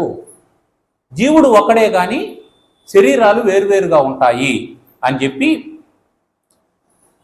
దారువుల వెలుంగు దహనుని కైవడి కాయముల చెరించు గాలి భంగి నాలలీనమైన నభము చాట్పున వేరు తెలియవలయు దేహి దేహములకు. దేహి వేరు, దేహం వేరు, జీవుడు వేరు, శరీరం వేరు. ఎట్లా? పొయ్యిలో ఉండేటువంటి అగ్నిలాగా, శరీరం లోపల ఉండేటువంటి గాలిలాగా. అది వేరు, ఇది వేరు. దాన్ని వదిలిపెట్టేసి ఇది వెళ్ళిపోతుంది. ఆ విధంగా ఇది వేరు అని తెలుసుకోవాలి అని ఈ విధమైనటువంటి అనేకమైన విధాలుగా హిరణ్యాక్షుని మృతి తర్వాత దితిని, అతని భార్యలను హిరణ్యకశిపుడు ఓదారుస్తూ అనేకమైనటువంటి దృష్టాంతాలతో ఓదార్చాడు. అటు తర్వాత విపరీతమైనటువంటి రోషంతో నా తమ్ముణ్ణి ఎవడైతే వధించాడో అతన్ని నేను చంపాలి అనేటువంటి రోషంతో తపస్సుకు వెళ్ళిపోయాడు. మందరాచలం అనేటువంటి పర్వతం దగ్గరికి వెళ్ళి తీవ్రమైనటువంటి తపస్సు చేస్తూ ఉంటే, ఎంతగా తపస్సు చేశాడంటే, అదిరెం కుంభిని సాద్రియై కలగే ఏడంబో నిధుల్ తారకల్ శతరెన్ సగ్రహ సంఘలై దిశలు విచ్ఛిన్నాంతలై మండే పిల్లదరెన్ గుండెలు జంతు సంహతికి ఉగ్రాచార దైత్యేంద్ర మూర్ధ దిశోద్దూత సధూమహేతి పటలోదంచ తపోవన్హిచేన్. ఆయన తపస్సు చేస్తూ ఉంటే ఆయన తలలో నుంచి ఆ తపస్సు అనేటువంటి అగ్ని వెలువడింది. దానికి భూమండలం అంతా పర్వతాల సహా అదిరిపోయింది. సముద్రాలన్నీ వణికిపోయినాయి. ఆకాశంలో ఉండేటువంటి గ్రహాలు, నక్షత్రాలు అన్నీ అదిరిపోయినాయి. దిశలన్నీ పగిలిపోయినాయి. అట్లాంటి పరిస్థితుల్లో ఆ దైత్యరాజు యొక్క హిరణ్యకశిపుని యొక్క తపస్సును చూసి దేవతలందరూ కూడా స్వర్గలోకాన్ని వదిలిపెట్టి బ్రహ్మలోకానికి వెళ్ళి ఆ బ్రహ్మకు నమస్కారం చేసి, అయ్యా, ఆ దితి కొడుకు హిరణ్యకశిపుడు చేస్తూ ఉన్నటువంటి తపస్సు వేడిమికి మేము నశించిపోతూ ఉన్నాము, మాకేదైనా మార్గం చెప్పండి అని చెప్పి వేడుకుంటే వాళ్ళందరూ కలిసి శ్రీమన్నారాయణుని దగ్గరికి వచ్చారు. శ్రీమన్నారాయణుడు వాళ్ళకి, మీకు ఏమీ ఇబ్బంది లేదు, మంచి జరుగుతుంది అని చెప్పి వాళ్లకు అభయం ఇచ్చి పంపించేశాడు. సరే, ఈ తపస్సు ఈయన చేస్తూ ఉన్నాడు. తపస్సు చేస్తూ ఉంటే ఆ తపస్సుకు ప్రత్యక్షం కావాలి కాబట్టి బ్రహ్మదేవుడు ప్రత్యక్షమైనాడు. ఏదైనా కోరిక కోరుకోమంటే ఆ హిరణ్యకశిపుడు కోరిక కోరాడు. ఏమిటా కోరిక అంటే, గాలిం కుంభిని అగ్ని అంబూల ఆకాశస్థలిన్ దిక్కులన్ రేలన్ గస్రములన్ తమః ప్రబల భూరిగ్రాహ రక్షోమృగ వ్యాళాదిత్య నరాది జంతు కలహ వ్యాప్తిన్ సమస్తాస్త్ర శస్త్రాలిన్ మృత్యువులేని జీవనము లోకాధీశ ఇప్పించవే. నాకు చావు లేనటువంటి వరం కావాలి. నీవు సృజించినటువంటి ఏ జంతువుతోనూ ఏ జీవితోనూ నాకు చావు ఉండకూడదు. గాలిలో కానీ, భూమి మీద కానీ, అగ్ని చేత కానీ, నీటి చేత కానీ, ఆకాశంలో కానీ, దిక్కుల్లో కానీ, రాత్రిపూట కానీ, పగలు కానీ, చీకట్లో కానీ, వెలుతురులో కానీ ఎక్కడ నాకు మరణం ఉండకూడదు, అట్లాంటి వరం ఇమ్మని చెప్పంటే బ్రహ్మదేవుడు ఇచ్చేశాడు. ఇచ్చేసిన ఆయన, నువ్వు గొప్ప వరాన్ని కోరుకున్నావు, ఈ వరం చాలా గొప్పది, అయితే ఎవరికి ఇవ్వనటువంటి వరం నీకు ఇచ్చాను, చాలా జాగ్రత్తగా ఉండు, మంచిగా ఉండు అని చెప్పి బ్రహ్మదేవుడు అంతర్ధానం అయిపోయాడు. అంతర్ధానం అయిపోతే దుర్మార్గుని చేతిలోకి అధికారం వచ్చిందంటే మంచిగా ఉంటాడా? మొత్తం ముల్లోకాల్ని కల్లోలం చేస్తూ ఉన్నాడు. దితిపుత్రుండు జగత్రయైక విభుడై ముల్లోకాల్ని జయించాడు. దేవేంద్ర సింహాసనం మీద కూర్చున్నాడు. అందరూ భయపడిపోతూ ఉన్నారు. ఏ దిక్పాలుర చూచి నేడలుగునో, ఏ దిక్కు మీదికి దండయాత్రకు వస్తాడో, ఎవరిని నాశనం చేస్తాడో, ఎవరిని బంధిస్తాడో, ఏ ప్రాణులను చంపుతాడో అని అందరూ భయపడిపోతూ ఉన్నారు. ఇట్లా ఉంటే, ఈ విధంగా భయపడిపోతూ ఉంటే బ్రహ్మదేవుని యొక్క వరప్రసాద గర్వితుడైనటువంటి ఆ హిరణ్యకశిపుని అంతిమ దశ ప్రాప్తించింది. ఎవ్వరికైనా, ఎంత బలవంతునికైనా ఆ బలం అణిగిపోయేటువంటి రోజు ఒకటి వస్తుంది. దానికోసమని మనం బలం ఉన్నప్పుడే జాగ్రత్తగా ఉండాలి. బలం ఉంది కదా అని పొంగిపోకూడదు, చేయరాని పనులు చేయకూడదు, జాగ్రత్తగా ఉండాలి. అలా చేస్తే దానికి అనుభవించాల్సినటువంటి రోజు ఒకటి వస్తుంది. ఆ విధంగా అట్లాంటి రోజు ఒకటి వచ్చింది. ఏమైంది? ఆయనకి 4 కుమారులు పుట్టారు. లీలావతి అనేటువంటి భార్య యందు 4 కుమారులు పుట్టారు. దాంట్లో ప్రహ్లాదుడు అనే కుమారుడు. అతను ఎలాంటి వాడు అంటే, తనయందు అఖిల భూతములందు ఒక భంగి సమహితత్వంబున జరగువాడు, పెద్దల పొడగన్న భృత్యునికైవడి చేరి నమస్కృతులు చేయువాడు, కన్నుదోయికి అన్యకాంతలడ్డంబైన మాతృభావన చేసి మరలువాడు, తల్లిదండ్రుల భంగి ధర్మవత్సలతను దీనుల కావ చింతించువాడు, సఖుల ఎడ సోదర స్థితి జరపువాడు, దైవతములంచు గురువుల తలచువాడు, లీలలందును బొంకులు లేనివాడు, లలిత మర్యాదుడైన ప్రహ్లాదుడదిపా. తనయందు నిఖిల భూతములందు ఒక భంగి. ప్రతి వ్యక్తి తనను తాను ప్రేమిస్తాడు. అందరూ అంటూ ఉంటారు, నాకు మా అమ్మ అంటే ఇష్టం, మా నాన్న అంటే ఇష్టం, నా బిడ్డ అంటే ఇష్టం, నా భర్త అంటే ఇష్టం, నా భార్య అంటే ఇష్టం. ఇవన్నీ ఒట్టి మాటలు. ఎవరికి ఎవరి మీద ఇష్టం లేదు. మరి ఎవరి మీద ఇష్టం ఉంటుంది అంటే వాళ్లకు వాళ్ళ మీద ఇష్టం ఉంటుంది. నవారే పుత్ర పితు ప్రియోభవతి, ఆత్మనస్తు కామాయ సర్వం ప్రియోభవతి అని చెప్పన్నారు. ఆత్మనస్తు కామాయ సర్వం ప్రియోభవతి.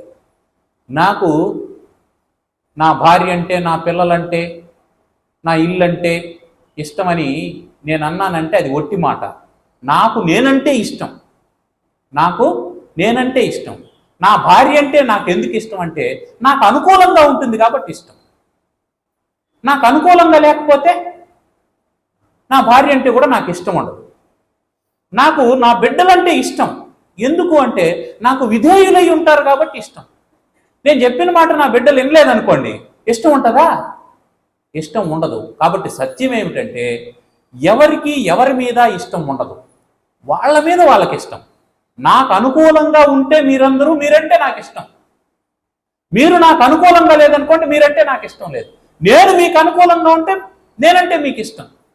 నేను మీకు ప్రతికూలంగా ఉండాలంటే నేనంటే కూడా మీకు ఇష్టం ఉండదు.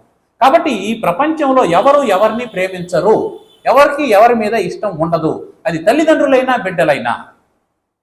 కానీ సత్యం ఏమిటంటే ప్రతి ఒక్కరూ వాళ్ళని వాళ్ళు ప్రేమించుకుంటారు.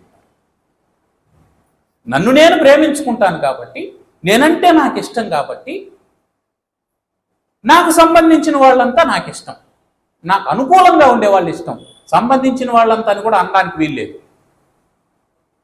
నాకు 4 స్నేహితులు ఉన్నారు. నేను అడిగినప్పుడు ఎవడు అప్పిస్తే వాడు నాకు ఇష్టమైనటువంటి వాడు. మిగిలినటువంటి వాళ్ళు స్నేహితులే, కానీ ఇష్టమైన స్నేహితులు కాదు. ఇది సత్యం. కాబట్టి తనను తాను ఎంత ప్రేమించుకుంటాడో ఇతరులను కూడా అంత ప్రేమించేటువంటి వాడు ప్రహ్లాదుడు. పెద్దలను చూసినాడు అనుకో, ఒక భటుడు ఏ విధంగా నమస్కారం చేస్తాడో ఆ విధంగా నేను ఒక చక్రవర్తి కొడుకుననేటువంటి అహంకారం లేకుండా పెద్దలకు నమస్కారం చేసేటువంటి వాడు. పరస్త్రీలను తన తల్లిగా భావించేటువంటి వాడు. తల్లిదండ్రులను ఎంత గౌరవిస్తాడో ఆ విధంగా దీనులను చూసినప్పుడు వాళ్ళను కూడా గౌరవించేవాడు. స్నేహితుల్ని సోదరుల్లాగా చూసేటువంటి వాడు. గురువుల్ని దైవంగా భావించేటువంటి వాడు. మాట వరుసకు కూడా, అంటే ఎగతాళికి కూడా తప్పు చెప్పేటువంటి వాడు కాదు. ఆటల్లో కూడా బొంకేటువంటి వాడు కాదు. అట్లాంటి మర్యాద కలిగినటువంటి వాడు ప్రహ్లాదుడు. అటువంటి ప్రహ్లాదుడు నిరంతరం భగవన్నామ స్మరణ చేస్తూ ఉండేవాడు. ఆయనకు పుట్టుకతోనే భగవన్నామ స్మరణ చేయడం అలవాటైపోయింది. అలా భగవన్నామ స్మరణ చేస్తూ ఒక జడునిలాగా, మనం ఇందాక జడభరతుని గురించి చెప్పుకున్నాం. ఆ జడభరతుడు ఏ విధంగా అయితే దేన్ని పట్టించుకోకుండా ఉండేవాడో ప్రహ్లాదుడు కూడా దేన్ని పట్టించుకోకుండా ఉండేవాడు. హరి పదాంబోజయుగ చింతనామృతమున అంతరంగంబు నిండినట్లయిన అతడు నిత్య పరిపూర్ణుడగుచు అన్నియును మరచి జడతలేకయుండు జడుని భంగి. అన్ని మరిచిపోయి ఒక జడత్వాన్ని ఆవహించినటువంటి వాడి వలె నిరంతరం భగవన్నామాన్ని, ఆ భగవంతుని యొక్క పూర్ణ స్వరూపాన్ని హృదయంలో నిలుపుకొని ఉండేవాడు. ఏం చేసేవాడయ్యా అంటే పానీయంబులు ద్రావుచున్, పొడుచుచున్, భాషించుచున్, ఆసలీలా నిద్రాదులు సేయుచున్, తిరుగుచున్, లక్షించుచున్, సంతత శ్రీనారాయణ పాద పద్మయుగళీ చింతామృతాస్వాద సంధానుండై మరచన్ సురారిసుతుడు ఏతద్విశ్వమున్ భూవరా. ధర్మరాజుతో నారదుడు అంటూ, ఓ రాజా, పానీయంబులు ద్రావుచున్, నీళ్లు తాగేటప్పుడు మనం మొదటి రోజే అనుకున్నాం, నీళ్లు త్రాగేటప్పుడు నారాయణ అన్నామంటే అది తీర్థం అవుతుంది, అన్నం తినేటప్పుడు నారాయణ అన్నామంటే అది ప్రసాదం అవుతుంది, లేకపోతే దొంగలించిన సొమ్ము అవుతుంది. నీళ్లు తాగేటప్పుడు నారాయణ అనకుండా తాగినావనుకో దొంగలించి నీళ్ళు తాగుతున్నట్టు. నువ్వు తెచ్చుకోలేదు కదా నీళ్లు, పుడతా తెచ్చుకున్నావా? లేదు కదా. నీది కాదు కదా భోజనం, ఈ ప్రకృతి కదా నీకు ఇచ్చింది. వస్తా నువ్వేమన్నా రేషన్ తెచ్చుకున్నావా? లేదు కదా. భగవంతుడు కదా ఇచ్చాడు. తైర్దత్తాన ప్రదాయేభ్యో యో భుంక్తే స్తేన ఏవ సహా. భగవంతుడు ఇచ్చినటువంటి దాన్ని తిరిగి ఆయనకు సమర్పించకుండా ఎవడైతే తింటాడో వాడు దొంగ. ఇది నేను చెప్పిన మాట కాదు, భగవద్గీతలో కృష్ణుడు చెప్పిన మాట. కాబట్టి ఏం చేయాలా? నీళ్లు తాగేటప్పుడు నారాయణ అని నీళ్ళు తాగాలి, గోవింద అని నీళ్ళు తాగాలి, శ్రీనివాస అని నీళ్ళు తాగాలి. అన్నం తినేటప్పుడు నారాయణ అని అన్నం. అప్పుడు ఏమవుతుంది? అది ప్రసాదం అవుతుంది. ప్రహ్లాదుడు ఆ విధంగా చేసేవాడు. సరే, నీళ్లు తాగేటప్పుడు, అన్నం తినేటప్పుడు, మాట్లాడేటప్పుడు కూడా, అంటే ఏమంటే మాట్లాడేవాడు కాదు అని అర్థం. భగవంతునికి సంబంధించిన విషయాలే మాట్లాడేవాడు. హాస లీలా నిద్రాదుల అంత బాగుంది స్వామి. నిద్రలో కూడా ఎట్లా అంటే పడుకుండే ముందు గోవింద గోవింద గోవింద గోవింద అంటూ పడుకున్నామంటే ఆ మనసు ఏం చేస్తుంది?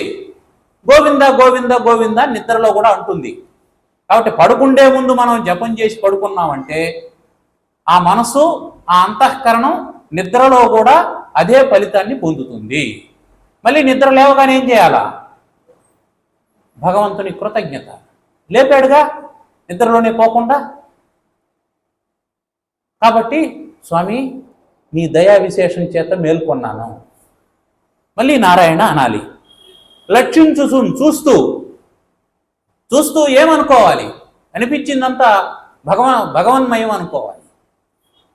నీ కనులలో కాంతి కరిగిపోవక మున్నే సృష్టిలో అందాలు చూసి తీరాలి. అందాలలో కరి నిండి ఉంటాడు, అందుకే అందాలు చూసి తీరాలి. దీపముండగ ఇల్లు దిద్దుకోలేవా, చీకటిలో ఒంటిగా చిందులాడేవా. దీపముండగ ఇల్లు దిద్దుకోలేవా. దీపం ఉన్నప్పుడే ఇల్లు దిద్దుకోవాలి.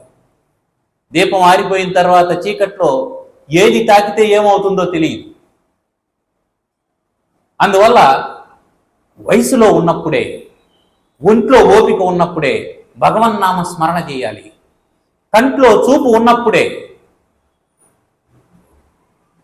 ఇలా చూడకముందే సృష్టినంతా భగవన్మయంగా చూడాలి. చూశాం, ఓ పుష్పం కనిపించింది, పరిగెత్తుకుంటూ పోయి కోసుకుందామని అనుకోకూడదు. భగవంతుడి పుష్పాన్ని ఎంత అందంగా సృష్టించాడు అని అనుకోవాలి. కోసుకున్నాం, దాన్ని ఏం చేయాలా? మా ఆవిడికి తీసుకుపోతానని అనుకోకూడదు.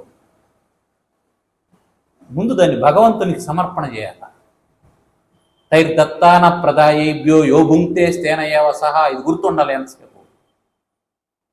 పూలు కోసుకున్నావు, కోసుకునేటప్పుడు చెట్టులో నుంచి ఒక ఆకు కోసినా ఆ చెట్టుకు నమస్కారం చేసి ఆకు కోసుకోవాలి.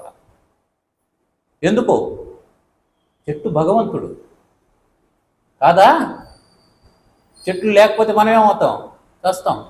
ఆ చెట్ల నుంచి వచ్చేదాన్ని తిని బ్రతుకుతూ ఉన్నాం. అది భగవంతుడు, ఆ భగవంతుని స్వరూపం. కాబట్టి నమః వృక్షేభ్యో హరికేశేభ్యో అని చెప్పి అన్నారు. ఆ వృక్షాలకు నమస్కారం చేయాలి. పండు తీసుకున్నావు, నమస్కారం చేయి.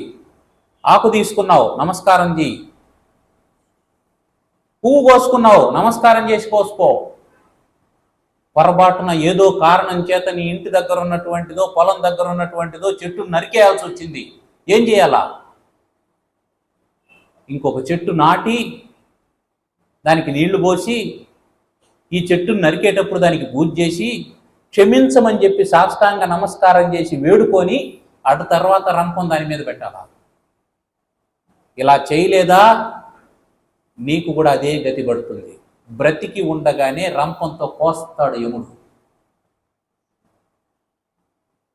చనిపోయినటువంటి కొయ్యను కోయడం కాదు, బ్రతికి ఉండగానే రంపం పెట్టి కరకర కరకర కర అని కోస్తాడు. అందువల్ల నిద్రపోతూ, మేల్కొంటూ, తిరుగుతూ, లక్షించుతూ, ఇటు నుంచి ఉపన్యాసం అయిపోయింది, వెళ్తూ ఉన్నాం ఇంటికి. ఏం చేస్తావు నాయనా? ఎన్ని గంటలకు వచ్చినావు అక్క? ఏం ఈరోజు లేటుగా వచ్చినావు? ప్రసాదం చేసుకొని వచ్చినావా? ఈరోజు మీ వంతా ప్రసాదం? ఏం ప్రసాదం చేసుకొని వచ్చినావు? నిన్న పులిహోర బాగునిందా? నేను చేసుకొని వచ్చిన పొంగల్ బాగునిందా? అదే మాట్లాడతావు. అది అయిపోయింది, నిన్నటిది ఎప్పుడో జీర్ణం అయిపోయింది, మట్టిలో కలిసిపోయింది. ఇంకా దాని గురించి మాట్లాడద్దు. ఇప్పుడు మాట్లాడాల్సింది ఏమిటి? ఇద్దరూ కలిసి హరినామ స్మరణ చేసుకుంటూ వెళ్ళండి. ఇద్దరూ కలిసి భగవన్నామ స్మరణ చేసుకుంటూ వెళ్ళండి. తిరుగుతూ భగవన్నామ స్మరణ చేశాడు. సంతత శ్రీ నారాయణ పాద పద్మయుగళి చింతామృతాస్వాద సంధానుండై మరచన్. మర్చిపోయాడు. ఏం మర్చిపోయాడు? ఏతద్విశ్వము, ఈ ప్రపంచాన్నే మర్చిపోయాడు. అట్లాంటి వాడు ప్రహ్లాదుడు. వైకుంఠ చింతా వివర్జిత చేష్టుడై ఒక్కడు ఏడుచు ఒక్క చోట. ఎక్కడో చోట కూర్చున్నాడు ప్రహ్లాదుడు, ఏడుస్తూ ఉన్నాడు. ఎందుకు ఏడుస్తూ ఉన్నాడంటే అంతకుముందు కాసేపు భగవంతుణ్ణి మర్చిపోయాడట. ఎంత పాపం చేశాను నేను, ఇన్ని క్షణాల పాటు నేను భగవంతుణ్ణి మర్చిపోయానే అని దుఃఖితుడవుతూ ఉన్నాడట. అట్లాంటి భక్తి భావం కలిగినటువంటి వాడు పూర్వజన్మంలో చేసినటువంటి పుణ్యం వల్ల, పూర్వజన్మంలో చేసినటువంటి సాధన వల్ల, తల్లిదండ్రులు చేసినటువంటి పుణ్యం వల్ల బిడ్డలకు ఈ లక్షణాలు వస్తాయి. అందువల్ల మనం ఏమి చేస్తే అది వస్తూ ఉంటుంది. మనం గోడకు ఎర్రబంతిని విసిరేసినాం అనుకోండి, గోడకు తగిలి తెల్లబంతి వస్తుందా? ఎర్రబంతే వస్తుంది. తెల్లబంతిని కొడితే ఎర్రబంతి వస్తుందా? అదే వస్తుంది. కాబట్టి ఏం వేశామో అదే తిరిగి వస్తుంది.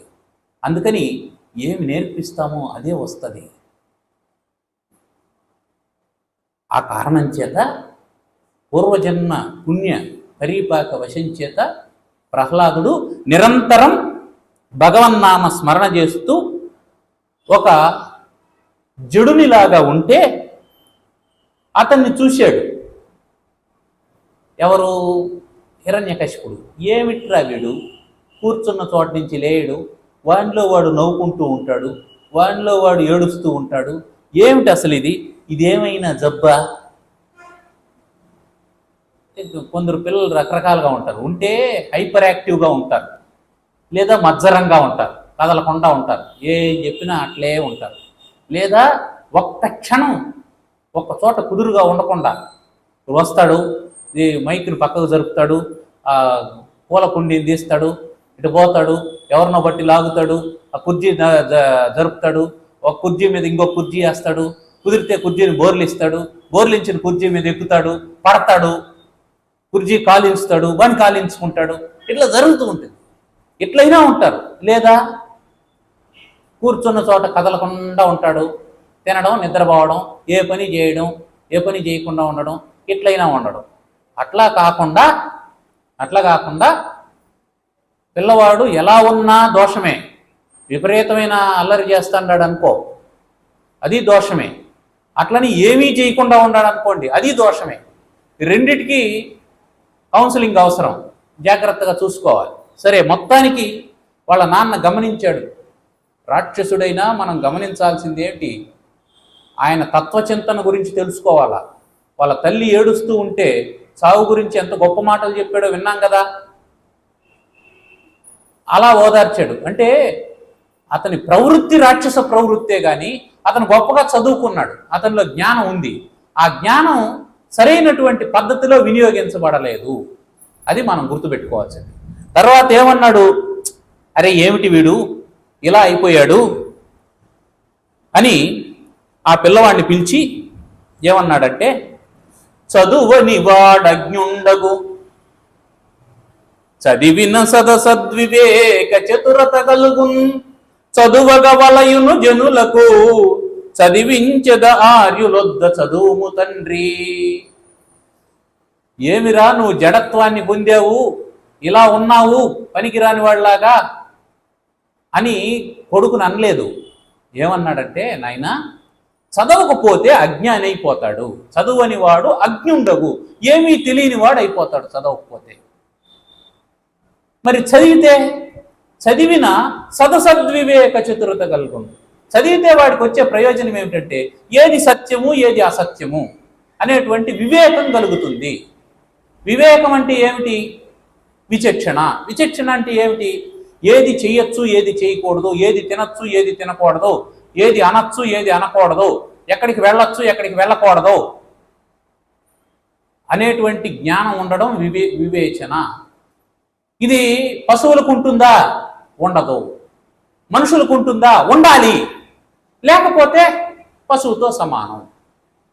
అందుకని తల్లిదండ్రులు ఏం చేస్తారు? విద్య నేర్చుకున్నటువంటి వాడు విచక్షణ కలిగి ఉంటాడనే ఉద్దేశంతో చదువు నేర్పిస్తారు. అందువల్ల నాయన చదువుకోవాలి, చదివించద ఆర్యులొద్ద, చక్కగా చదువు తెలిసినటువంటి పెద్దవాళ్ళ దగ్గర నిన్ను చేరుస్తాను, మంచి స్కూల్ చూసి చేరుస్తాను రా, చదువుకో అని చెప్పాడు.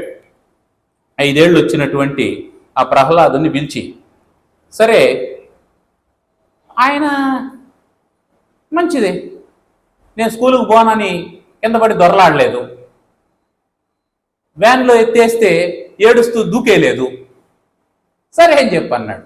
వెంటనే శుక్రాచార్యుని కొడుకులైనటువంటి చండామార్కుల వారిని పిలిచి, చంద్రుడు అమార్కుడు అనేటువంటి వాళ్ళిద్దరిని పిలిచి వాళ్ళకి సత్కరించి, అయ్యా నా కొడుకుని చూడండి, తల్లిదండ్రులు వాళ్ళ బిడ్డల్ని ఖచ్చితంగా అంచనా వేస్తేనే మంచి జరుగుతుంది, అంతేగాని మావాడు మంచోడు, మావాడు ఏం తప్పు చేయడు, మావాడు ఎప్పుడు చేసినా మంచే చేస్తాడు అని మనలో మనం భ్రమలో ఉండకూడదు. అంధ ప్రక్రియనున్నవాడు, నా కొడుకు ఎట్లున్నాడు, అంధ ప్రక్రియనున్నవాడు, గుడ్డివాడులాగా ఉన్నాడు, పలుకండు, ఒక్క మాట కూడా చెప్పడు, ఏది అస్మత్ ప్రతాపక్రియ గంధం వించుకలేదు. నేను ఎంత పరాక్రమవంతుణ్ణి, ఆ పరాక్రమం లేశం కూడా వానిలో కనిపించడం లేదు. మీరు గురువుల్ కారుణ్య చిత్తుల్ మనోబంధులు మాన్యులు మాకు పెద్దలు, మమున్ పాటించి ఈ బాలకున్ గ్రంథంబుల్ చదివించి నీతి కుశలున్ గావించి రక్షింపరే. మీరు మాకు ఆత్మీయులైనటువంటి వారు, బంధువులు, మాన్యులు, పెద్దలు, కారుణ్యం కలిగినటువంటి వారు, దయగలిగినటువంటి వారు. మీరు వీడిని తీసుకెళ్ళి గ్రంథాలు చదివించి వానికి కొంచెం బుద్ధి నేర్పించండి, వానికి నీతి నేర్పించండి అని చెప్పి ప్రహ్లాదుని పంపించేశాడు. వాళ్ళు పోయినారు, పోయి చదువు చెప్పినారు. చదువు చెప్తే కొన్ని రోజులు జరిగింది. జరిగిన తర్వాత హిరణ్యకశిపునికి ఏమనిపించింది, అవును వాడేడా ఏమీ మాట్లాడకుండా మౌనంగా ఉండేవాడు కదా, జడుల్లాగా కదలకుండా ఉండేవాడు కదా, వాడు అట్టే ఉండాడా, ఏమైనా నేర్చుకున్నాడా, ఎట్లున్నాడో ఒకసారి చూద్దాం అని అనిపించి పిలిపించాడు. కుమారుణ్ణి పిలిపించి, నాయన కుమార ప్రహ్లాద, ఉత్సాహ ప్రభు మంత్రశక్తియుతమే ఉద్యోగము. నాయన చక్కగా చదువుకుంటాండవా, వేదాలు శాస్త్రాలు ఇవన్నీ చదువుకుంటున్నావా? రాజు అనేవాడికి 3 శక్తులు కావాలి, ఉత్సాహ శక్తి, ప్రభుశక్తి, మంత్రశక్తి కావాలి. ఉత్సాహ శక్తి అంటే తాను నిరంతరం ఉత్సాహంగా ఉండాలి, లీడర్షిప్ క్వాలిటీస్. లీడర్ అనేటువంటి వాడు ఎప్పుడూ ఉత్సాహంగా ఉండాలి. వాడు డల్గా ఉన్నాడంటే వాని టీం అంతా డల్ అయిపోతుంది. ముందర నిలుచుకునేవాడు ఎట్లుండాలి, మూర్తి భవించిన ఉత్సాహంలాగా ఉరకలెత్తేటువంటి తరంగితమైనటువంటి నదిలాగా ఉండాలి. అట్లా ఉత్సాహం ఉండాలి. తర్వాత ప్రభుశక్తి ఉండాలి. ప్రభుశక్తి అంటే ఎవరినైనా సరే శాసించేటువంటి శక్తి కలిగి ఉండాలి. ఇప్పుడు అవతల వాడికి ఒక పని చెప్పాలి, కుదిరితే ఈ పని ఏమన్నా చేస్తావా అని చెప్పినాం అనుకోండి, ఏమంటాడు వాడు, కుదరదనే అంటాడు. మరి నీకు పని అయ్యేదట, ఈ పని చేయాలి నువ్వు అని చెప్పాలి. టీచర్ ఉన్నాడు, బాబు రాత్రికి నీకు నచ్చిన సినిమా టీవీలో రాకపోతే, మీ అమ్మ నీకు సెల్ ఫోన్ ఇవ్వకపోతే, నీకు నిద్ర రాకపోతే, మీ ఫ్రెండ్స్తో నువ్వు ఆడుకునే పని లేకపోతే ఈ హోంవర్క్ రాసుకొని రా అని చెప్పి అన్నాడు అనుకోండి టీచర్. మరుసటి రోజు రాసుకొని వస్తాడా? ప్రభుశక్తి ఉండాలి. సార్ నాకు జ్వరం, సార్ నాకు సంబంధం లేదయ్యా, జ్వరం అయితే ట్యాబ్లెట్ వేసుకో, తలనొప్పి అయితే తడిగుడ్డేసుకో, కడుపు నొప్పి అయితే కషాయం తాగు, హోంవర్క్ చేసుకొని రా అని అంటే వాడు చేయకపోయినా వాళ్ళ అమ్మన్నా చేసి పంపిస్తాడు. కాబట్టి ప్రభుశక్తి ఉండాలి.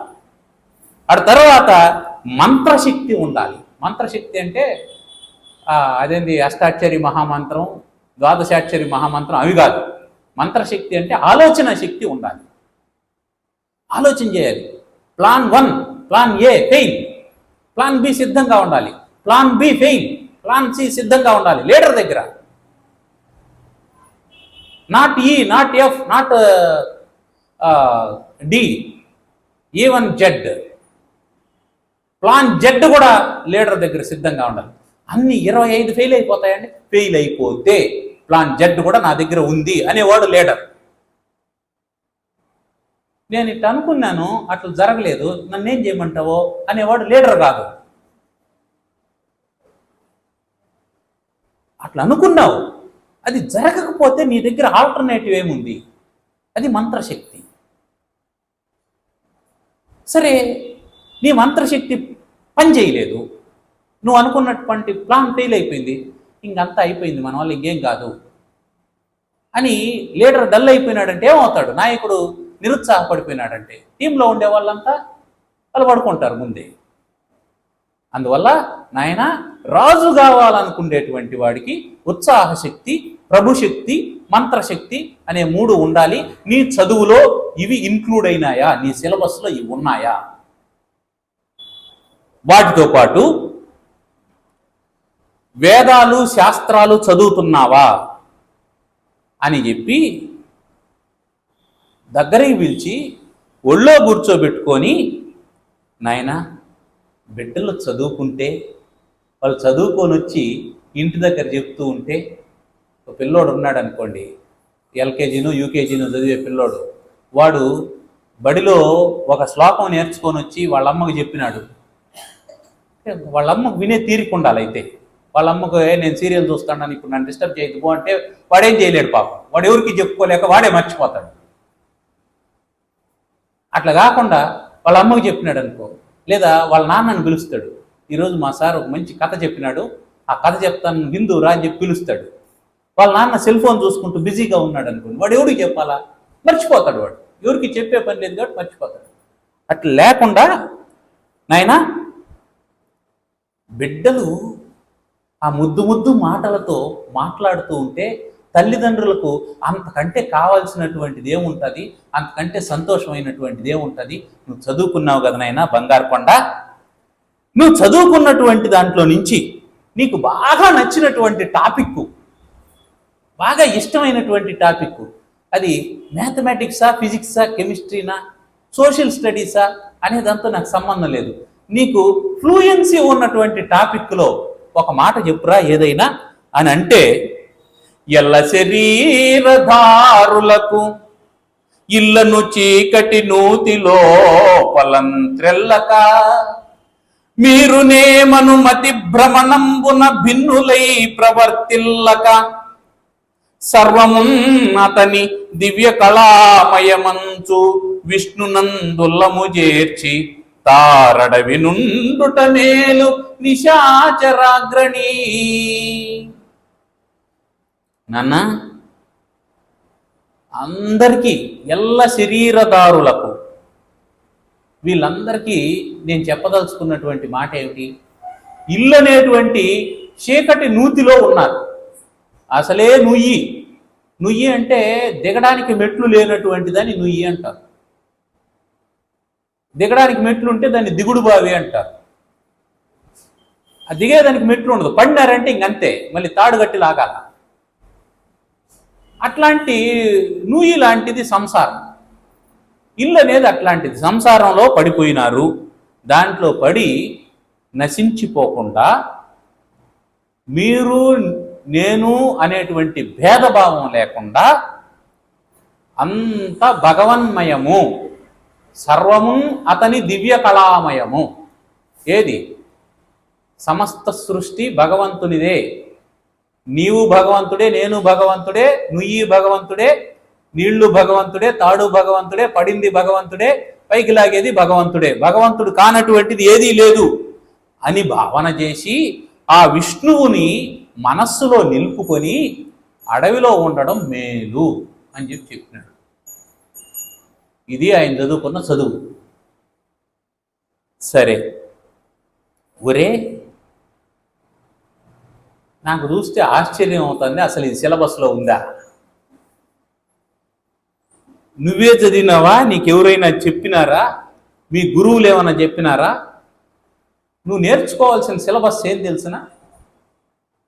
సురలన్ దోలుటయో, సురాధిపతులన్ సృక్కించుటో, సిద్ధులన్ పరివేదించుటయో, ముని ప్రవరులన్ బాధించుటో యక్ష కిన్నర గంధర్వ విహంగ నాగపతులన్ నాశంబు నొందించుటో.